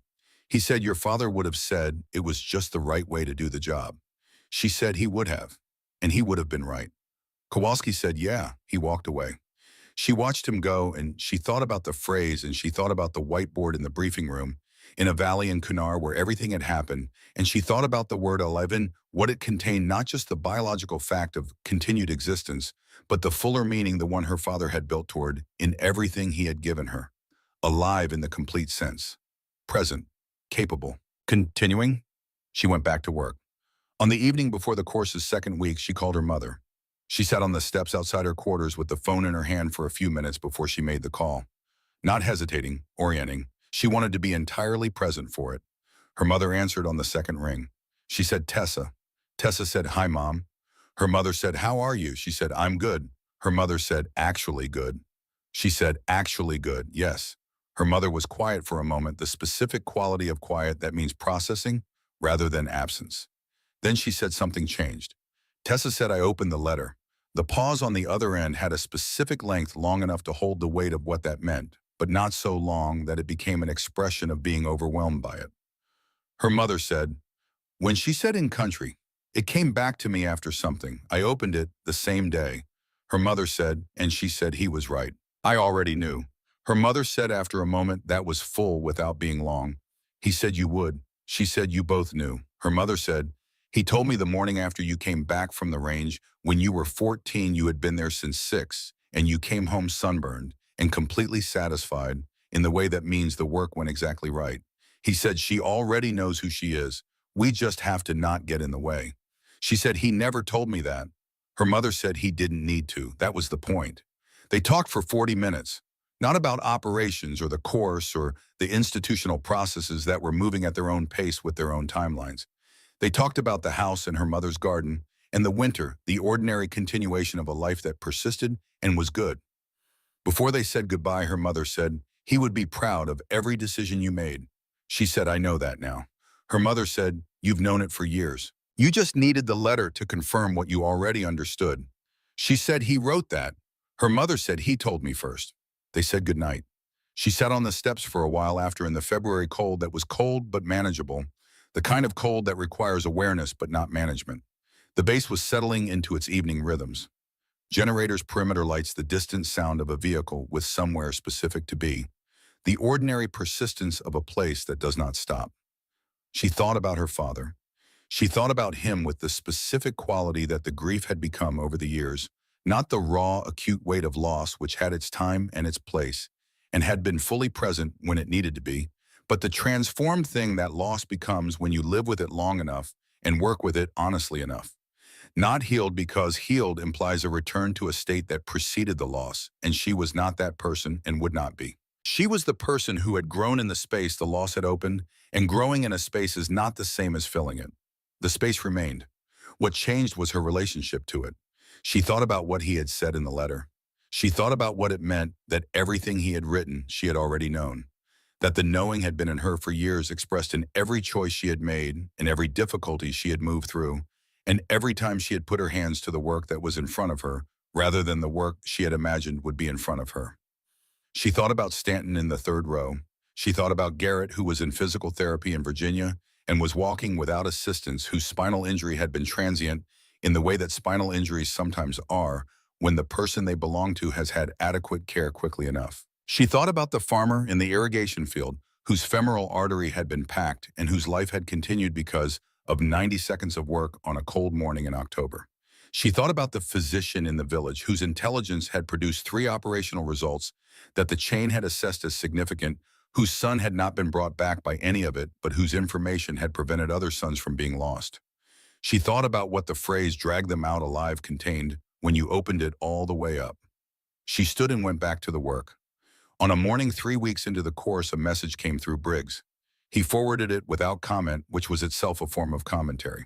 The message was from the operational planning element that held jurisdiction over the type of mission the team had conducted in Kunar. It contained a briefing schedule, a reporting location, a clearance requirement, and at the bottom of the standard template language, a single line in the specific notation used for personnel with specialized designations.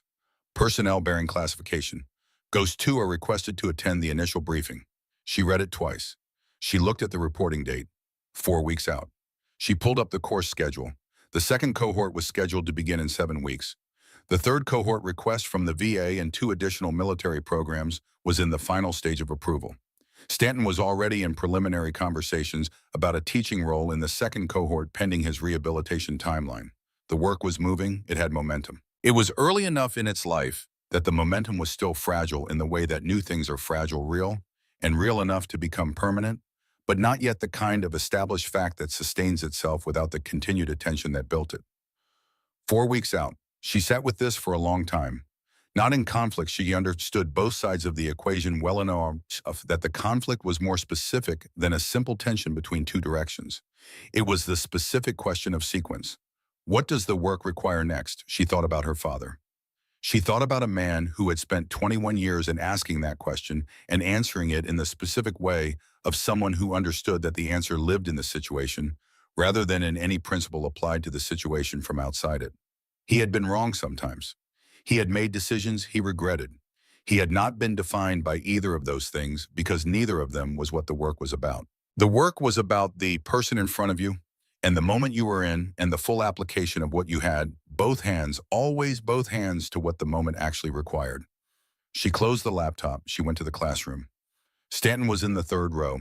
The other 15 students were in their seats. The February light came through the eastern windows at its low angle and illuminated the room in the warm, honest quality of morning light that shows things as they are. She stood at the front.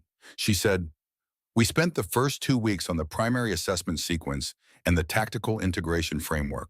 Starting today, we're moving into scenario work, real-time decision-making under conditions that are designed to be more complicated than the conditions you are prepared for." She paused. She said, "The purpose of making the training harder than the situation is not to test you. It is to build something in you that will be there when the situation is what it is and not what you were told to expect. That something is not a technique. It is not a protocol. It is the ability to be entirely in the actual moment rather than the moment you prepared for." She looked at the room. She said, "Your preparation is real. Your skills are real. Everything we have built in these 2 weeks is real and matters. And none of it is sufficient without the presence of mind to use what you have in the situation that is actually in front of you." She said, "Your hands can hold a needle and they can hold a rifle. They are the same hands. They are steady or they are not. And the steadiness is not about the task. It is about what you have built underneath the task in every hour of preparation and every decision made honestly and every moment in which you chose to remain in the real situation rather than retreat from it into the one you wished you were in." Stanton in the 3rd row was watching her with an expression that the rest of the class might have read as simple attentiveness. It was more specific than that. It was the expression of a man for whom everything she was saying had already been demonstrated in a valley in Kunar province in the space of 4 seconds when she had gone from a Barrett to kneeling over him and had said 2 words in a voice that contained nothing that did not belong in it. "Stay with me." He was still staying. She said both things at the same time in the right order. "That is what we're here to learn," she began. Outside the windows, the February morning was doing what February mornings do in the Carolina Piedmont. The cold persistent but not permanent, the light increasing incrementally as the sun climbed the sky, the long, slow movement of the season towards something different. The bare trees along the perimeter of the installation held their shape against the sky with the patient certainty of things that do not need to perform their endurance. Because the endurance is simply present the way all the deepest things are present quietly, consistently, without announcement. The work was in the room. The work was in the hands. The work was in the 16 students and in the woman who was teaching them, and in the phrase on a whiteboard in a forward operating base in a valley in Kunar province where everything had happened, 3 words written by a soldier who had witnessed something he did not have a better way to name, still there after 6 months, surrounded by everything else the whiteboard had accumulated and held in the way of whiteboards in briefing rooms, which is permanent until the next thing replaces it and sometimes longer. Drag them out alive. That was the commitment. That was what both hands were for. That was what her father had given her, and what she had spent 15 years making entirely her own. Not an inheritance, not a legacy in the sense of a thing received, but a continuation in the only way that things worth continuing actually continue forward into the next moment, with everything you have in service of the person standing next to you. Steady hands, always steady hands. That was all. That was enough. That was everything.